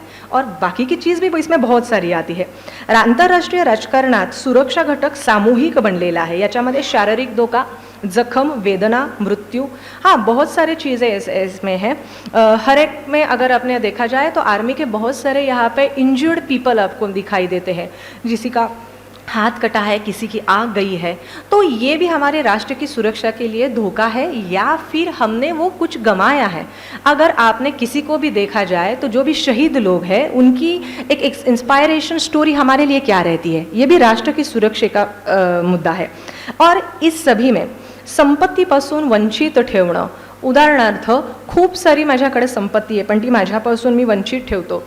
याच्यामध्ये जर तुम्ही खैरलांजीचं उदाहरण घेतलं तर तेही राष्ट्राच्या सुरक्षेसाठी आहे. खैरलांजीच्या घटनेमध्ये ज्या काही घटना झाल्या याच्यामध्ये कोणताही समूह असेल तो भारतीय आहे आणि त्याला आपण कुठल्याही प्रॉब्लेममुळे एखाद्या ह्याच्यापासून वंचित ठेवू शकत नाही. आता आर्थिक धोका है, इकोनॉमिकल कंडीशनमध्ये सुद्धा बऱ्याचदा असं होतं, वुमन के नाम पे पहले इस्टेट नहीं थी, अभी जैसे कॉन्स्टिट्यूशन आया है तब इस्टेट आती है. हम वोटिंग कर रहे हैं तो अभी आज हमें वोटर के लिए एक वैल्यू वन वोट, ये जो डॉक्टर B.R. अम्बेडकर जी ने स्टार्ट किया है हमें अभी पता है. बट पुराने ज़माने में जैसे डॉक्टर एनी बेसेंट और उन्होंने जब काम किया तब की अगर हमने राय देखी तो हमें वोट करने का अधिकार नहीं था. सबसे पहले मद्रास को मिला 1921 में, और वहाँ पे जब ये फाइट हुआ उसके बीच में बहुत सारे वुमेन्स की जो भी फाइटर थे उनकी जाने गई है कि हमें वोटिंग का अधिकार चाहिए. बट जिसको वुमन हम कहते हैं तो उस वुमन को अक्ल नहीं है तो वो वोट क्या करेंगी, इसलिए उसका वोट मायने नहीं रखता था. उसके लिए भी फाइट की है. जब वोटिंग का अधिकार फाइट करके हमें मिला तब जिसके पास स्टेट है मीन्स उसको इकोनॉमिकली वो पता है कि कैसे मैनेज करना है, तो वही औरत आगे जाके वोट करेगी, ये स्टार्ट हुआ. But doctor B.R. अम्बेडकर ने कहा अगर गरीब की लड़की है वो भी वुमन है और अंबानी की यहाँ भी रहेगी वो भी वुमन है, और उन दोनों की वैल्यू वोट की एक ही है. ये राष्ट्रीय सुरक्षा के बारे में सबसे बड़ी चीज़ डॉक्टर B.R. आंबेडकर जी ने बताई. मुख्य प्रवाहापासून जाती धर्माच्या नावाखालून दूर ठेवणं आणि नागरी हक्कापासून वंचित ठेवणं, या घटनेमध्ये जेवढे जेवढे जातीय धर्माचे जेवढे हल्ले असतील ते सगळे येतात. आता याचमध्ये आपण आपलं वर्चस्व आणि अधिकारापासून सुद्धा धोका, उदाहरणार्थ जिसकी माइनॉरिटी है उनकी प्रॉब्लम्स अलग है, बट जिसकी मेजॉरिटी है उसके प्रॉब्लम्स अलग है. तो हमेशा मेजॉरिटी वालों को लगता है कि हमारे प्रॉब्लम्स अलग है, बट माइनॉरिटी वाले अगर बातचीत नहीं की तो भी उनको लगता है मेजॉरिटी वाले से हमें कुछ ना कुछ प्रॉब्लम्स आगे जाके आ सकती है, और अगर आई तो हम उसको कैसे टैकल करेंगे. इसके लिए हमेशा जो वो माइनॉरिटी वाला वर्ग रहता है, जो प्रिपेयर करके रहता है, इन दोनों का अगर हमने डिफरेंस देखा जाए तो बहुत सारी चीज़ राष्ट्र की सुरक्षा के छोड़ के हम अपने खुद के सुरक्षा के बारे में ज़्यादा यहाँ पे सोचते हैं. और इसी के बारे में दहशतवादी हल्ले, फुटीरतावादी चळवळी, अब इसमें नक्सलाइज भी हम ले सकते हैं. नक्सलाइज जो भी है पीपल, उनके यहाँ पे बहुत सारी ट्रेजेडी पहले घर में किसी की तो किसी ने होती है, इसीलिए कुछ ऐसे भी है एजुकेटेड लोग वहाँ पे जाते हैं.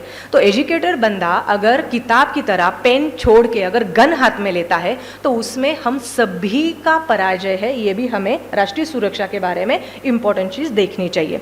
अंतर्गत प्रश्नांच्या बाबतीत लोकांचं असहकार्य, याच्यामध्ये नाझीवादाचा लोकांचा पाठिंबा, पॅलेस्टाईन संदर्भ, अरब इस्रायल संघर्ष आहे, आणि लोकांच्या मतानुसार राज्याला सुरक्षिततेचा धोका निर्माण करणं. फॉर एग्जांपल अगर मुझे बातचीत करनी है और मैं स्पीच दे रही हूँ तो मुझे किसी सोसाइटी को टारगेट करना है, तो उसको टारगेट करके मैं कुछ गलत स्टेटमेंट दूँ तो यहाँ पे कुछ झगड़ा हो सकता है. ये बिना सोचे बात करना और देश का क्लाइमेट बिगाड़ना, ये भी सुरक्षा में आता है. आता डेवलप करके हम इतना सब भी कुछ करते हैं, फिर भी हमारा कुछ इम्पॉर्टन्स पॉईंट है. बहुआयामी आणि जागतिकीकरणामध्ये मिलिटरीसोबत नॉन मिलिटरी महत्त्व आलं, पण याच्यामध्ये आर्थिक शक्ती आणि सुरक्षा यावर राष्ट्राची सुरक्षा महत्त्वाची आहे. डॉक्टर बाबासाहेब आंबेडकरांचं योगदान याच्यामध्ये इतकं महत्त्वाचं आहे की अंतर्गत सुरक्षा आणि शांतता सुव्यवस्था जोपर्यंत निर्माण होत नाही तोपर्यंत देशाचा मुद्दा सुरक्षेचा होऊ शकत नाही. बरं, याच्यामध्ये प्रॉब्लेम असा झाला, मिलिट्री में जो भी अधिकारी थे तब उच्च वर्ग के थे और उनको नीचे के वर्ग का क्लासिफिकेशन या प्रॉब्लम्स उतने पता नहीं थे.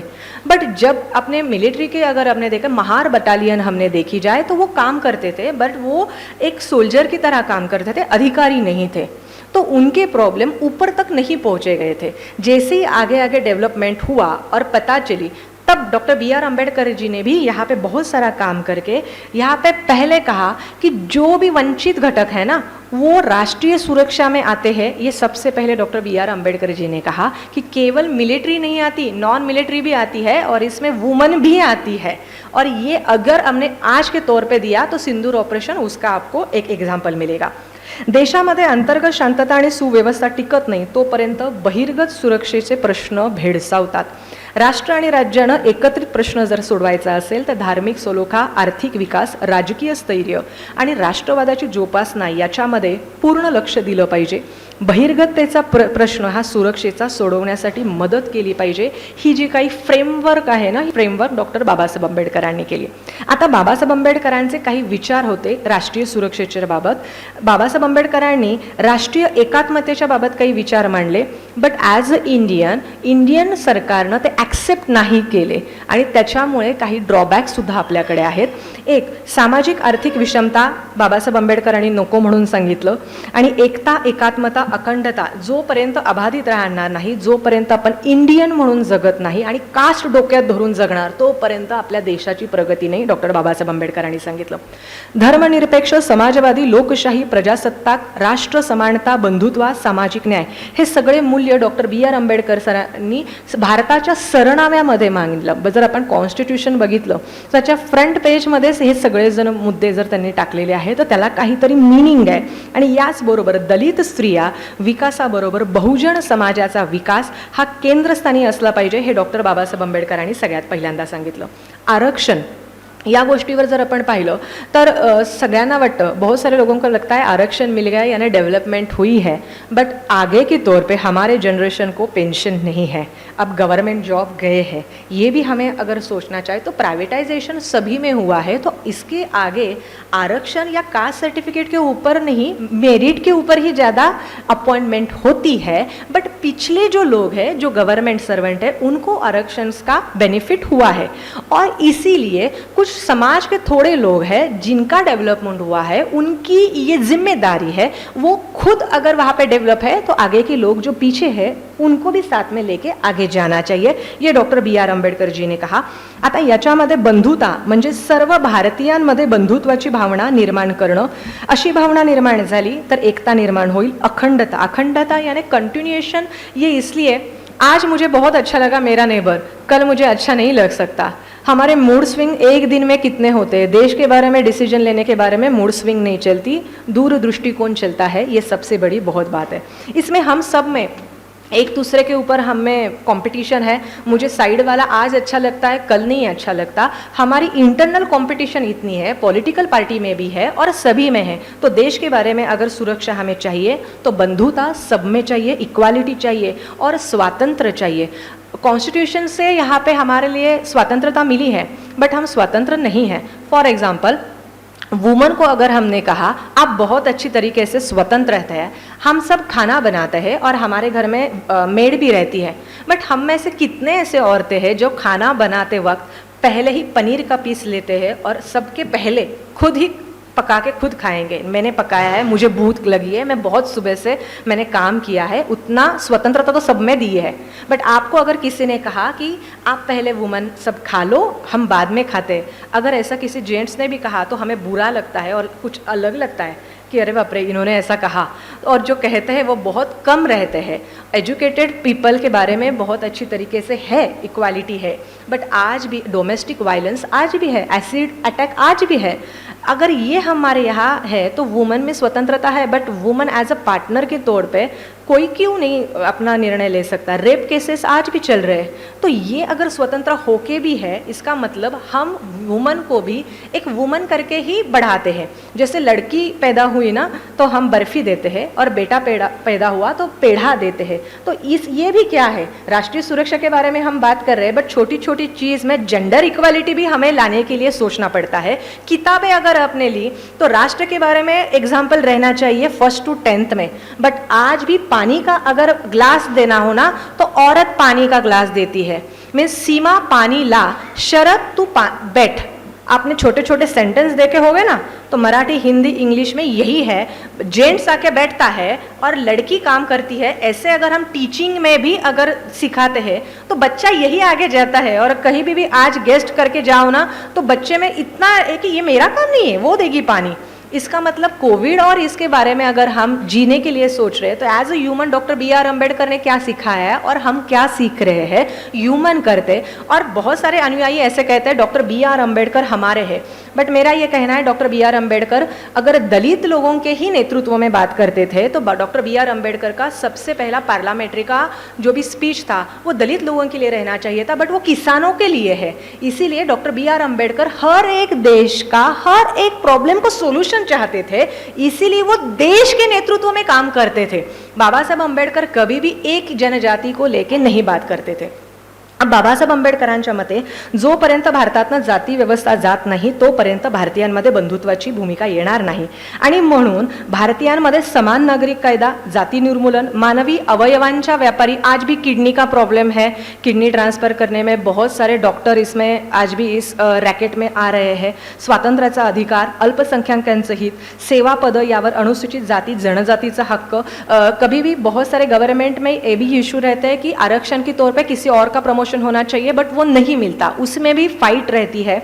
राखीव जागा, विशेष प्रतिनिधित्व, काल मर्यादा, लोकसभेमध्ये अनुसूचित जाती जनजाती याच्यासाठी राखीव जागा ठेवणं, लोकसभा और राज्यसभा, सेंटर में अगर आपने देखा जाए तो राज्यसभा और सेंटर का अगर आपने बात की जाए तो डॉक्टर BR अम्बेडकर ने सबसे ज़्यादा स्टेट को वैल्यू नहीं दी है जितनी सेंटर को दी है। अगर स्टेट को ज़्यादा वैल्यू देते तो स्टेट में बहुत सारे लैंग्वेज बोलने वाले हैं और सबसे बढ़िया जो मराठी भाषिक है उन्हीं के लिए डॉक्टर BR अम्बेडकर की एक चीज़ आपको अच्छी नहीं लगेगी, बट तब उनका स्टेटमेंट ये था, जो भी कोई मदर टंग है ना वो सरकारी ऑफिस में बातचीत के लिए नहीं चाहिए।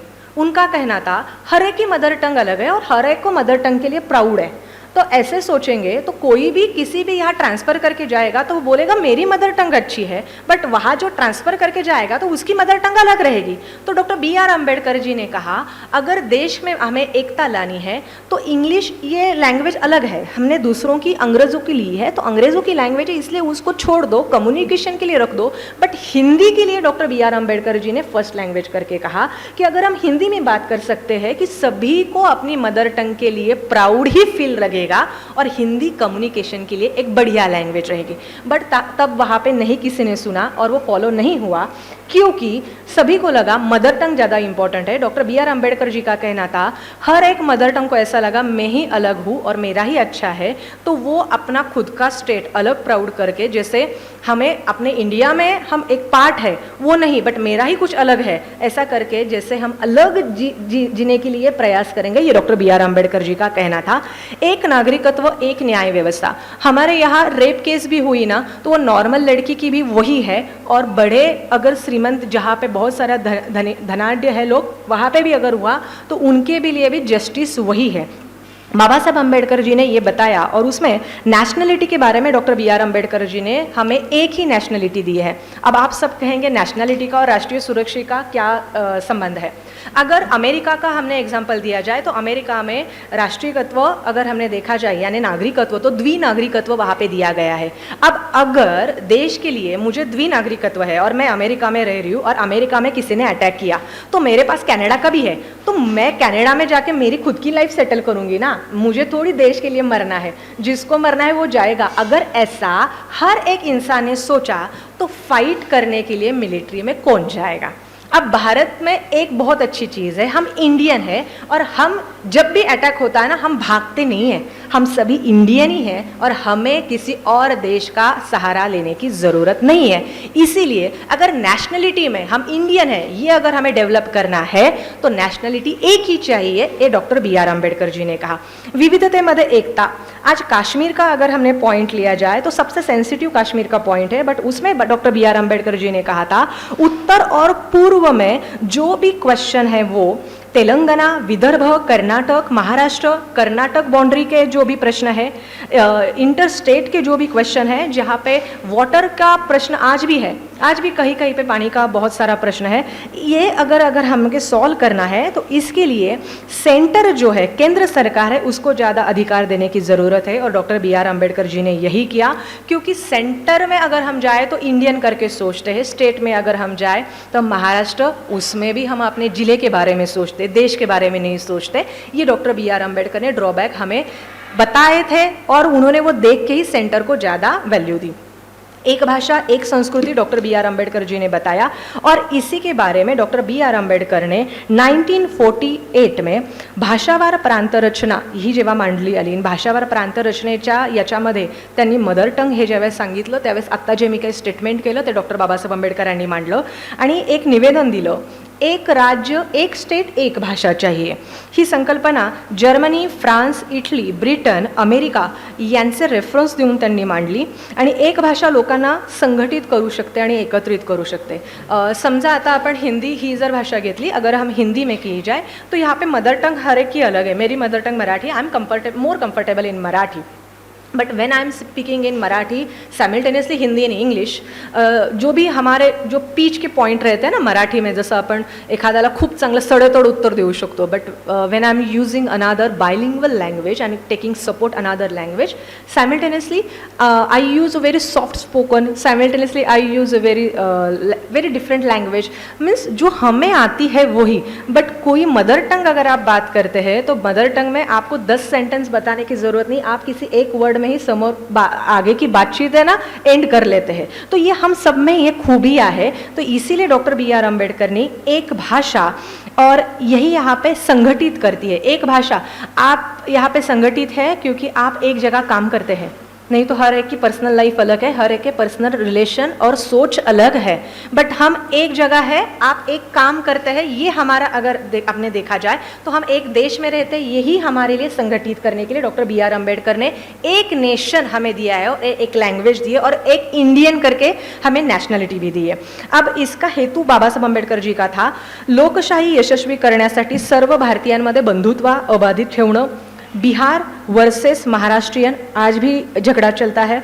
महाराष्ट्रियन वर्सेस आंध्र, तमिल, ये जो भी भूमिका यहाँ पे है ये आगे जाके ना बढ़ाई जाए, इसीलिए बाबा साहब अम्बेडकर जी ने बहुत पूरे सोच विचार करके ये बात तभी सामने रखी थी. 23 एप्रिल 1957ला टाइम्स ऑफ इंडियाला एक लेख आला होता आणि बाबासाहेब आंबेडकरांनी भाषावार प्रांत रचनेबाबत अशी मागणी केली की भारत सामाजिक आणि राजकीय समानता निर्माण करण्यासाठी चेक अँड बॅलन्सची गरज आहे. चेक एंड बैलेंस ये प्रोसेस है, ये प्रोसेस हमें करना चाहिए. बट वहाँ पे उन्होंने एक ये भी अलग उनको लगा कि हम कितना भी अगर बात कर रहे हैं, बट यहाँ पे अल्पसंख्याक, माइनॉरिटी, दलित, आदिवासी और इनको अगर यहाँ पे हमने नहीं लिया तो प्रॉब्लम बढ़ सकते हैं.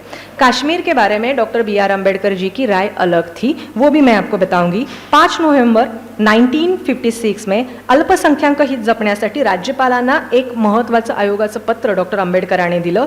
उत्तर आणि दक्षिण भारतातील दरी कमी करण्यासाठी. आप अगर MP, UP, बिहार ये जो भी बोलते हैं ना, ये classification doctor B.R. Ambedkar ji ने किया है और ये देश के लिए बहुत सही था, ये उनका मायना है. और वहाँ से MP, UP, बिहार ऐसे क्लासिफिकेशन आया. 1928 to 1956 बाबासाहेब आंबेडकरांनी जे विचार मांडले, जर ते स्वीकारले असते, जर अगर B.R. अम्बेडकर जी ने जो थॉट प्रोसेस बताई वो एक्सेप्ट किए रहते तो क्या होता था.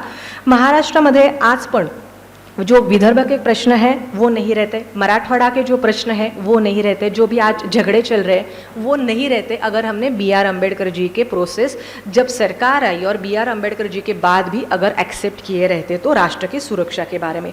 बाबासाहेब आंबेडकरांच्या विचारांचा पाया हा राष्ट्राच्या सुरक्षिततेचा खंबीर पाया होता. मात्र हा सिद्धांताचा स्वीकार कदाचित आपण करायला मागे पडलो आणि त्याच्यामुळे आज आपली अधोगती आहे. डॉक्टर बाबासाहेब आंबेडकरांनी काय सांगितलं, वर्टिकल और हॉरिजेंटल उन्होंने एक करने के लिए बोला था. वर्टिकल उन्होंने क्या कहा था और हॉरिजेंटल, आपको कंसेप्ट अलग लगेगी. वर्टिकल ये जो आता है इसमें बहुत सारे चीज़ रहती है जो सीधे करके समाज में एकीकरण करना है. सामाजिक सलोखा, दैनंदिन जीवनांचं गरजांचं व्यवस्थापन, जातीय व्यवस्थेचं व जातीवर आधारलेल्या समाज व्यवस्थेचं, उच्चवर्णीयांचं सगळ्यांचं उच्चाटन करून सगळ्यांना एकतेनं राहण्यासाठी भारतीय कन्सेप्ट निर्माण करणं. अँड हॉरिझॉन्टल जे आहे त्याच्यामध्ये प्रादेशिक लोकशाही, केंद्र राज्य संबंध, नैसर्गिक साधन संपत्तीचा योग्य वापर, सामरिक सामग्रीचा वापर आणि त्याचबरोबर या सगळ्यातनं प्रादेशिक आणि विभागीय वाद बाजूला ठेवून राष्ट्रहित जपणं हे डॉक्टर बाबासाहेब आंबेडकरांनी सांगितलं. आता बाबासाहेब आंबेडकरांचे विचार शेवटचे 2 मुद्दे सांगते आणि आपली मी रजा घेते. याच्यामध्ये सामाजिक एकात्मेसाठी डॉक्टर बाबासाहेब आंबेडकरांचा विचार होता राष्ट्राच्या सार्वभौमत्व टिकवणं हे राष्ट्रीय मूल्य. याच्यामध्ये लोकशाही, जस्टिस, न्यायव्यवस्था याचं संरक्षण करण्यासाठी लष्करी सामग्रीच्या जोरावर ते टिकवणं हे बाबासाहेब आंबेडकरांनी या विचारधारेला राष्ट्रीय सुरक्षा असं जे म्हटलं गेलं त्याच्यामध्ये त्यांनी सांगितलं सामाजिक न्याय हे सुद्धा सांगा.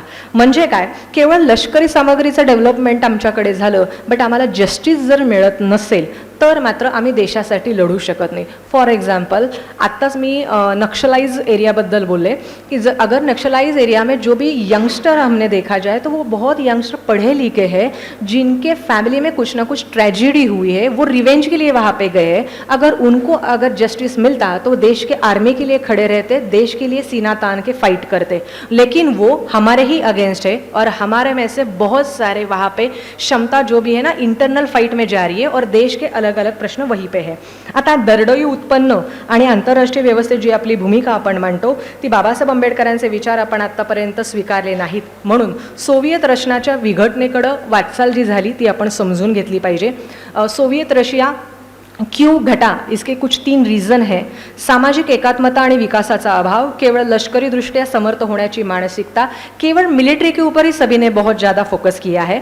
आणि सेकेंड वर्ल्ड वॉर के बारे में देश में पूरे जग में अगर हमने जाए तो 2 महासत्ता निर्माण हुई, जिसके पास शस्त्र है वो और जो पराजय किया है वो. इसके जो भी जिस साइड में जाएगा वो खुद के डेवलपमेंट के लिए ही यहाँ पे ट्राई करते हुए दिखाई दिया. अब इस सब बारे में अगर बातचीत करते जाए तो अगर B.R. आंबेडकर जी के हमने थॉट्स प्रोसेस एक्सेप्ट किए रहते तो डॉक्टर बाबासाहेब आंबेडकरांचं संरक्षण विषयक विचार आणि परराष्ट्रीय धोरण, विभागीय एकत्रीकरणाचे धोरण याची अंमलबजावणी झालेली नाही. झाली असती तर सामाजिक आर्थिक विकासाबरोबर आंतरराष्ट्रीय राजकारणात सुद्धा देश पुढे गेला असता. आणि म्हणून आत्ता जर आपण एक विषय मांडला तर सक्तीचं सैनिकी शिक्षण यानी military education compulsory doctor B.R. Ambedkar ji ने बताया था. 12 ईयर तक जो भी इंडियन है, कोई भी कास्ट का हो, उसको मिलिट्री का प्रशिक्षण लेना ही चाहिए. ये डॉक्टर B.R. आंबेडकर जी का थॉट था. आफ्टर 12 ईयर वो बच्चा और उसके पेरेंट ये डिसाइड करेंगे कि मुझे मिलिट्री में जाना है या नहीं जाना और मेरा करियर क्या करना है. उनकी राय ये थी कि अगर हम एक ही है ना, इंडियन है, हमारे यहाँ हमने नागरिकत्व के बारे में भी बात की, हमारे यहाँ 2 नहीं है, एक ही है. अगर देश के बारे में, सुरक्षा के बारे में अगर झगड़ा होता है, प्रॉब्लम होते हैं, तो मिलिट्री में जो है उन्हीं का ही काम नहीं है. अगर कम है हमारे यहाँ ह्यूमन पॉवर्टी, अगर कम है, ह्यूमन की ज़रूरत, मनुष्य बल की ज़रूरत है, तो हम जो भी 12 तक है ना, उनको बेसिक तो आता होगा 12 ईयर तक, और उन्हीं को हम मिलिट्री में ज़्यादा आगे प्रशिक्षण करके देश की सुरक्षा के लिए वो यंग जनरेशन यूथ इस्तेमाल कर सकते थे. अगर ये हमने किया रहता तो विजन 2020 जो हमने रखा था वो हमें बहुत जल्दी यही मिलता था.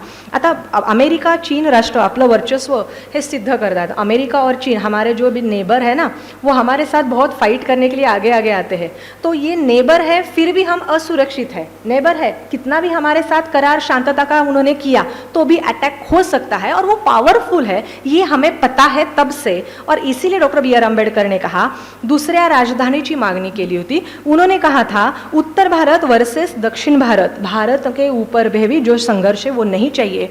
और हैदराबाद ये राजधानी करके उन्होंने सेकेंड कही थी, क्योंकि वहाँ पे उनका कहना था कि पूरे वर्ल्ड में एक ही राजधानी अगर हमने ली, अगर उसी राजधानी के ऊपर अगर हमारे साइड वाले चीन और पाकिस्तान है और उन्होंने अटैक किया तो पूरा देश देश में हलचल मच जाएगी, क्योंकि जो राजधानी है उसी के ऊपर अटैक किया तो बाकी का कारभार कहाँ से होगा. इसीलिए सेकेंड राजधानी हैदराबाद करके रहनी चाहिए. ये डॉक्टर B.R. आंबेडकर का थॉट था. और यही अगर हमने बात की जाए तो अक्षरधाम मंदिर के ऊपर हो गया हुआ हल्ला, संसदेवर दहशतवाद्यांचा हल्ला, याच्यामध्ये जर पाहिलं तो उन्होंने हमारी जो भी राजधानी है उसको टारगेट किया है कि जैसे राजधानी के ऊपर अटैक किया तो पूरे देश की, पूरे स्टेट की जो पराजय है वो वहाँ पे डिपेंड है.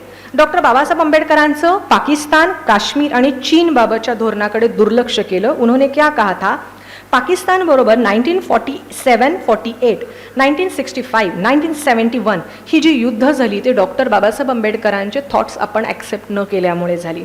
1919ला कारगिल संघर्ष झाला. कारगिल संघर्ष में हमने बहुत सारी बातें हमने देखी है 1919 की, बट कारगिल संघर्ष हुआ फिर भी हमारे क्वेश्चन नहीं मिटे. क्वेश्चन वहाँ पे है, फिर भी फाइट हुई. इससे डॉक्टर बाबा साहब अम्बेडकर जी ने कश्मीर के बारे में क्या राय बताई थी, मैं बताती हूँ. उन्होंने कहा था कि कश्मीर का प्रश्न हा भूमि का नहीं है, लैंड के ऊपर से कश्मीर का कोई झगड़ा नहीं है.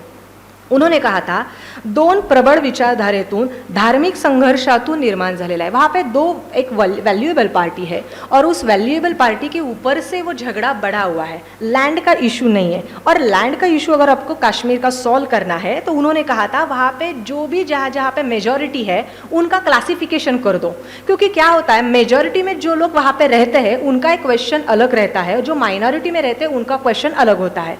अभी यहाँ पे भी अगर हमने देखा जाए तो यहाँ पे जो भी है आपकी हालांकि पोस्ट और पोजीशन अलग अलग है, हर एक का पोजीशन का वर्क अलग है और मन में है मैं इससे आगे हूँ, मैं इसके कम हूँ, ये बीच में है। हम साइड में भी बैठते हैं तो ये मेरे से आगे है। यहाँ पे भी अगर हम किसी फेस्टिवल में जाते हैं तो भी हम किसी और को रिस्पेक्ट देते हैं और वो रिस्पेक्ट देना चाहिए।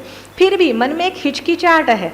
आज भी अगर कोई साफ सफाई करने वाला जिसने माइक लगाया है वो यहाँ पे नहीं बैठा होगा प्रोग्राम देखने के लिए, मेरा जो काम करके गया है, बट वो भी यहाँ का एज ए इंडियन पार्ट है, बट वो अगर यहाँ पे सामने नहीं आ रहा है तो वो देश का नागरिक है। वैसे ही कश्मीर के अगर क्लासिफिकेशन किया रहता, जैसे कश्मीर में हर एक का एक ही प्रॉब्लम है एक ही एरिया में, तो उसका जो प्रॉब्लम है वो ज़्यादा बंदे वहाँ पे है, वो ज़्यादा संगठन वहाँ पे, अगर उसको क्लासिफिकेशन करके डिवाइड कर देते तो डॉक्टर बाबा साहब अम्बेडकर जी ने कहा था कि ये अगर डिवाइडेशन हुआ ना तो इनके क्वेश्चन भी सॉल्व हो जाएंगे। किसी एक ही जगह पे वो प्रॉब्लम करके बड़ी बात आगे इंडिया के लिए नहीं जाएगी, बट वो हमने किसी ने सुना नहीं। इसीलिए आज भी हमारे सबसे ज़्यादा फाइट 50 से ज़्यादा हमारे कंट्रीब्यूशन दारिद्र्य रेखाखाली आहेत। मीन्स हमारे में अन्न वस्त्र सुरक्षा जो बेसिक है वो भी आज हमें नहीं मिल पा रहे हैं और सबसे ज़्यादा हमारा खर्चा मिलिट्री के ऊपर जा रहा है, फाइट्स के ऊपर जा रहा है। वही अगर हमने सेव कर लिए थे तो हमारी एज इंडियन डेव्हलपमेंट अच्छी रहती।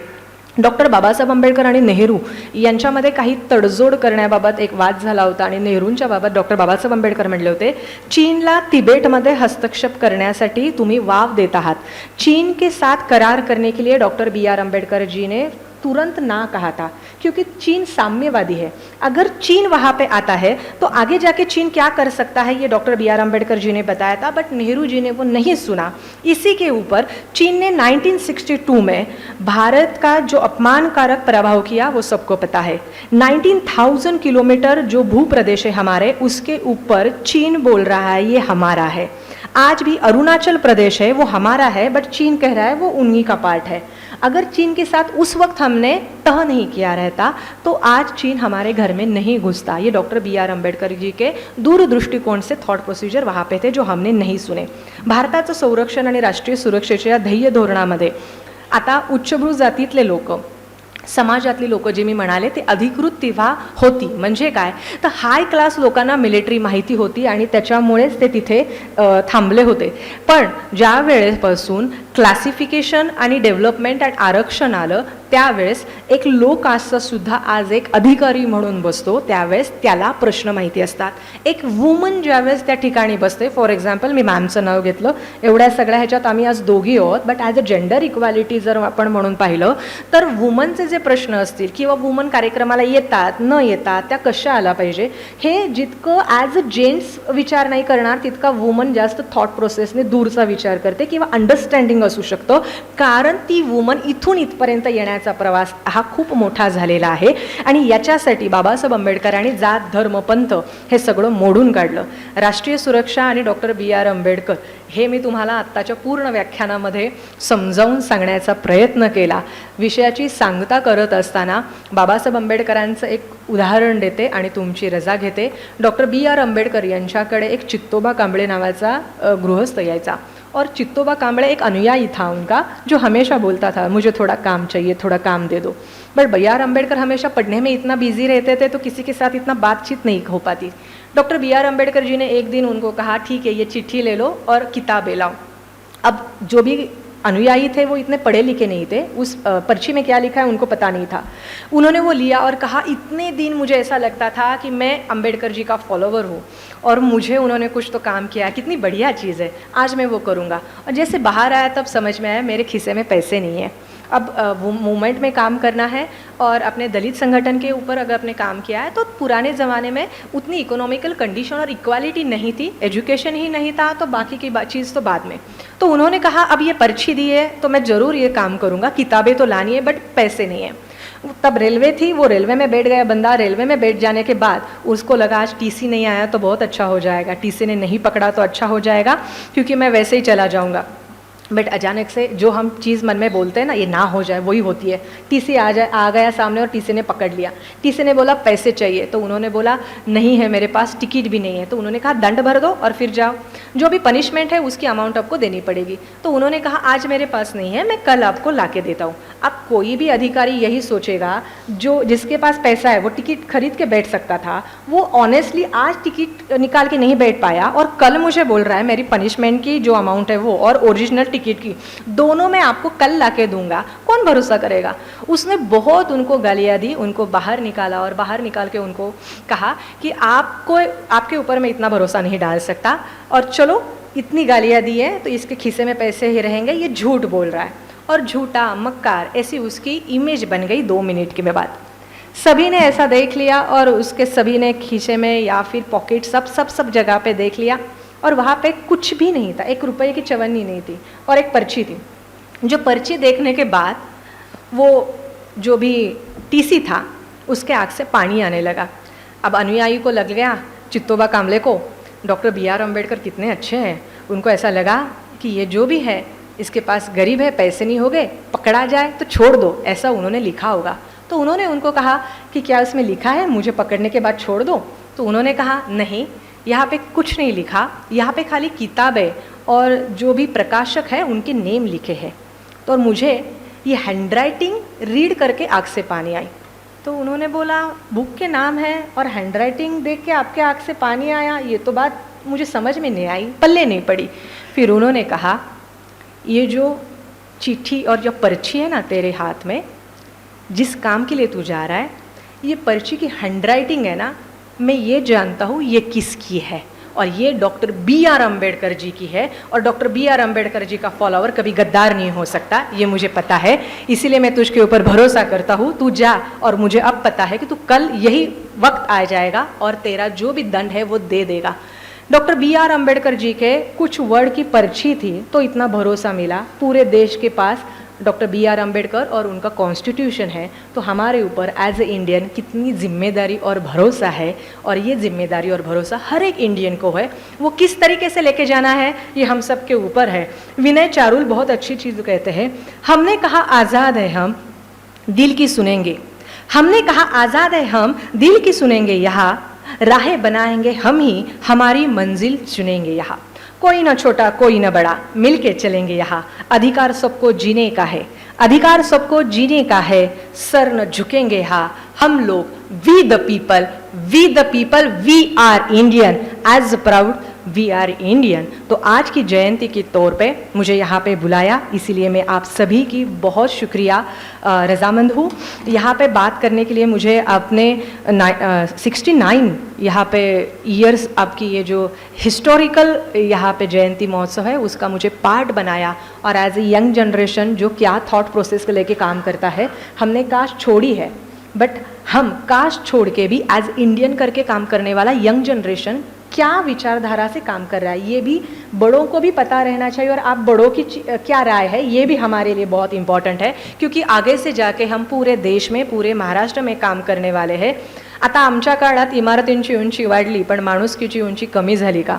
आमच्या जगण्यात वर्षाची भर पडली नाही पण वर्षात जगण्याची पडली। आता शेजारी नवं कोण आलं राहायला आम्हाला माहिती नाही, हा काळ आहे उदंड फायद्याचा, उथळ अशा नात्याचा। त्यामुळं जाता जाता जमलं तर माणुसकी जपूया, माणसानं माणसाला सूर द्यावा, एकमेकांच्या व्यथांचा पूर द्याव्या, उधळून टाकावे जरासे हास्य आणि हा अंत थोडा दूर न्यावा, असं माणुसकी जपूया। आपलं पद मोठं असलं, किती मोठं असलं, आणि आपलं काही वर्ण रंग भेद इकॉनॉमिकल स्टेटस किती मोठं असलं तरी जाताना आपल्याला 2.5 फुटाच्या त्या जागेतच आपला एंड आहे आणि मृत्यू तिथंच आहे। शेवटी सगळं नश्वर आहे, त्यामुळे माणुसकी ही सगळ्यात महत्त्वाची है। येणाऱ्या कालखंडात काही रिटायर झालेले, I feel very proud, retire होने के बाद भी उनको इतना मीन्स फेलिसिटेशन करते वक्त बहुत प्राउड लगा। अपनी पूरी लाइफ किसी के यहाँ काम करते वक्त देना बहुत अलग चीज़ रहती है। अभी हमारे यहाँ अभी तक परमानेंट की प्रोसेस नहीं हुई, हम सब कॉन्ट्रैक्चुअल जो काम करते हैं ना, तो हमें पता है ये कॉलेज छोड़ के दूसरे कॉलेज को जाना है, तो वो अटैचमेंट नहीं रह पाती, क्योंकि पता रहता है 2-3 साल में यहाँ पे ट्रांसफ़र होने वाला है। बट जो आप पूरी आपकी लाइफ एक जगह काम करते हैं और उसके बाद रिटायर होते हैं और वहाँ पे आपको रिस्पेक्ट से फेलिसिटेशन जो मिलता है उसके बारे में बहुत प्राउड लगता है। और आप सभी वैल्यूएबल है। काम छोड़ा है इसका मतलब आप वैल्यूएबल नहीं, आपने यहाँ तक का रास्ता दिखा है। यंग जनरेशन जो यहाँ पे बैठा हुआ है वो आगे का रास्ता दिखाएगा। अब यहाँ से भी बहुत सारे अगले साल नहीं रहेंगे ऐसा मुझे पता चला, but we feel very proud कि आपके यहाँ से बहुत सारे लोगों ने कुछ ना कुछ सीखा है। जैसे मैं यहाँ पे अगर बातचीत कर रही हूँ तो अगर आपको इंग्लिश में इस बारे में, इस पूरे बुक के बारे में जो मैंने थॉट प्रोसेस अभी बताई उसके बारे में आपको पढ़ना है तो डॉक्टर विजय खरे सर का इंग्लिश में बुक अवेलेबल है, जो पुणे यूनिवर्सिटी के डीन है।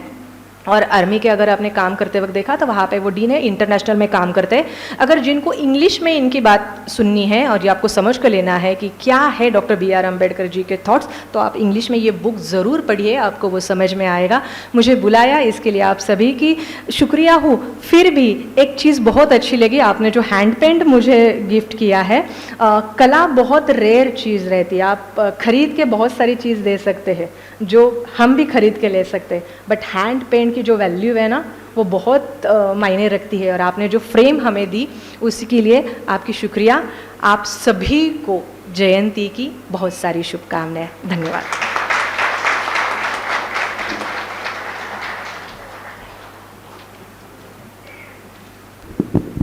आपका बहुत बहुत धन्यवाद मैम। आपने जो डॉक्टर बाबा साहेब अम्बेडकर का जो और महात्मा ज्योतिबा फुले इनके विचारों पर आज के युग के जो प्रश्न हैं, जैसे ऊर्जा, खेती के प्रश्न और जो यूथ का माहौल है, उस पे उनके विचार कैसे थे जो आज से 100 साल पहले उन्होंने रखे थे, और जो आपने आपकी जो माहिती है जो हमें प्रस्तुत की उसके लिए आपका बहुत बहुत धन्यवाद। मैं अब अपर्णा मैम को स्टेज पर आमंत्रित करता हूँ आभार प्रकट के लिए।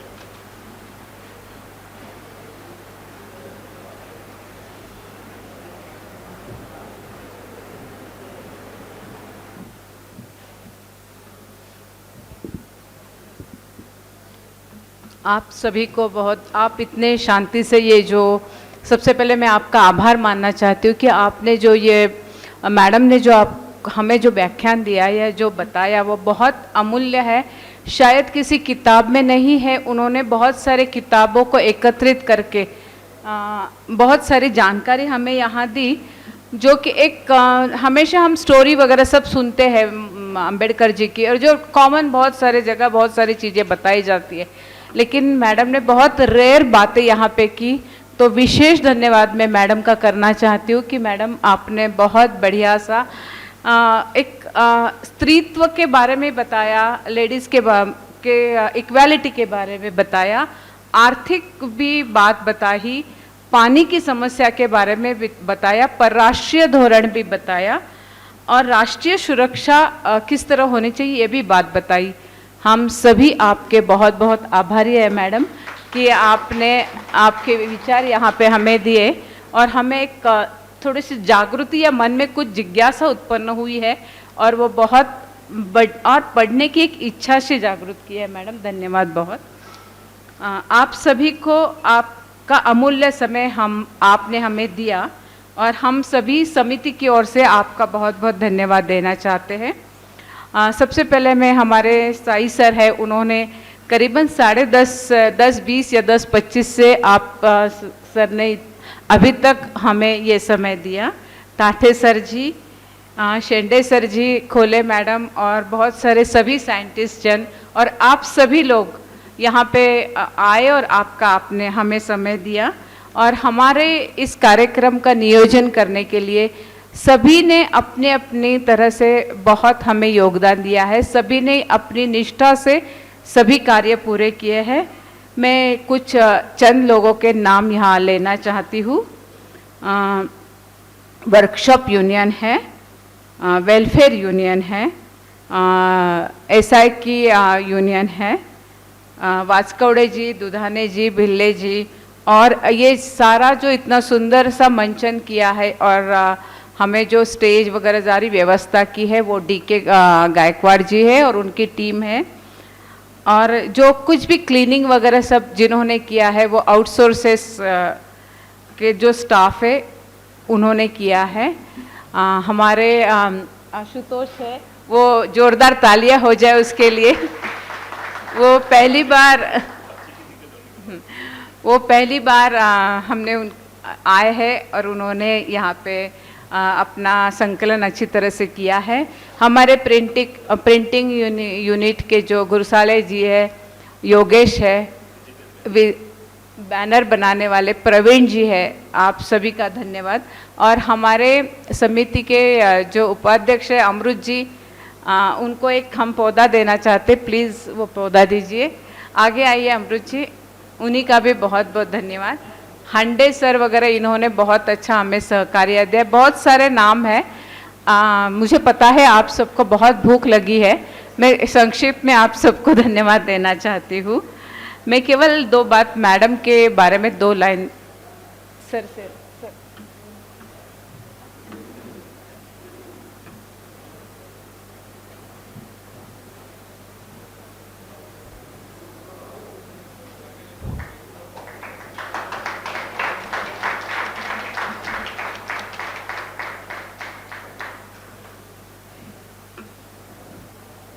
मैडम के बारे में 2 लाइन मुझे अभी याद आई, मैं बताना चाहें। शब्द फुलांचे ज्यांनी भरून दिले आणि भरली माझी झोळी, ऋणात त्यांचा सदैव राहूया, शेवटी फक्त आभाराच्या 4 ओळी।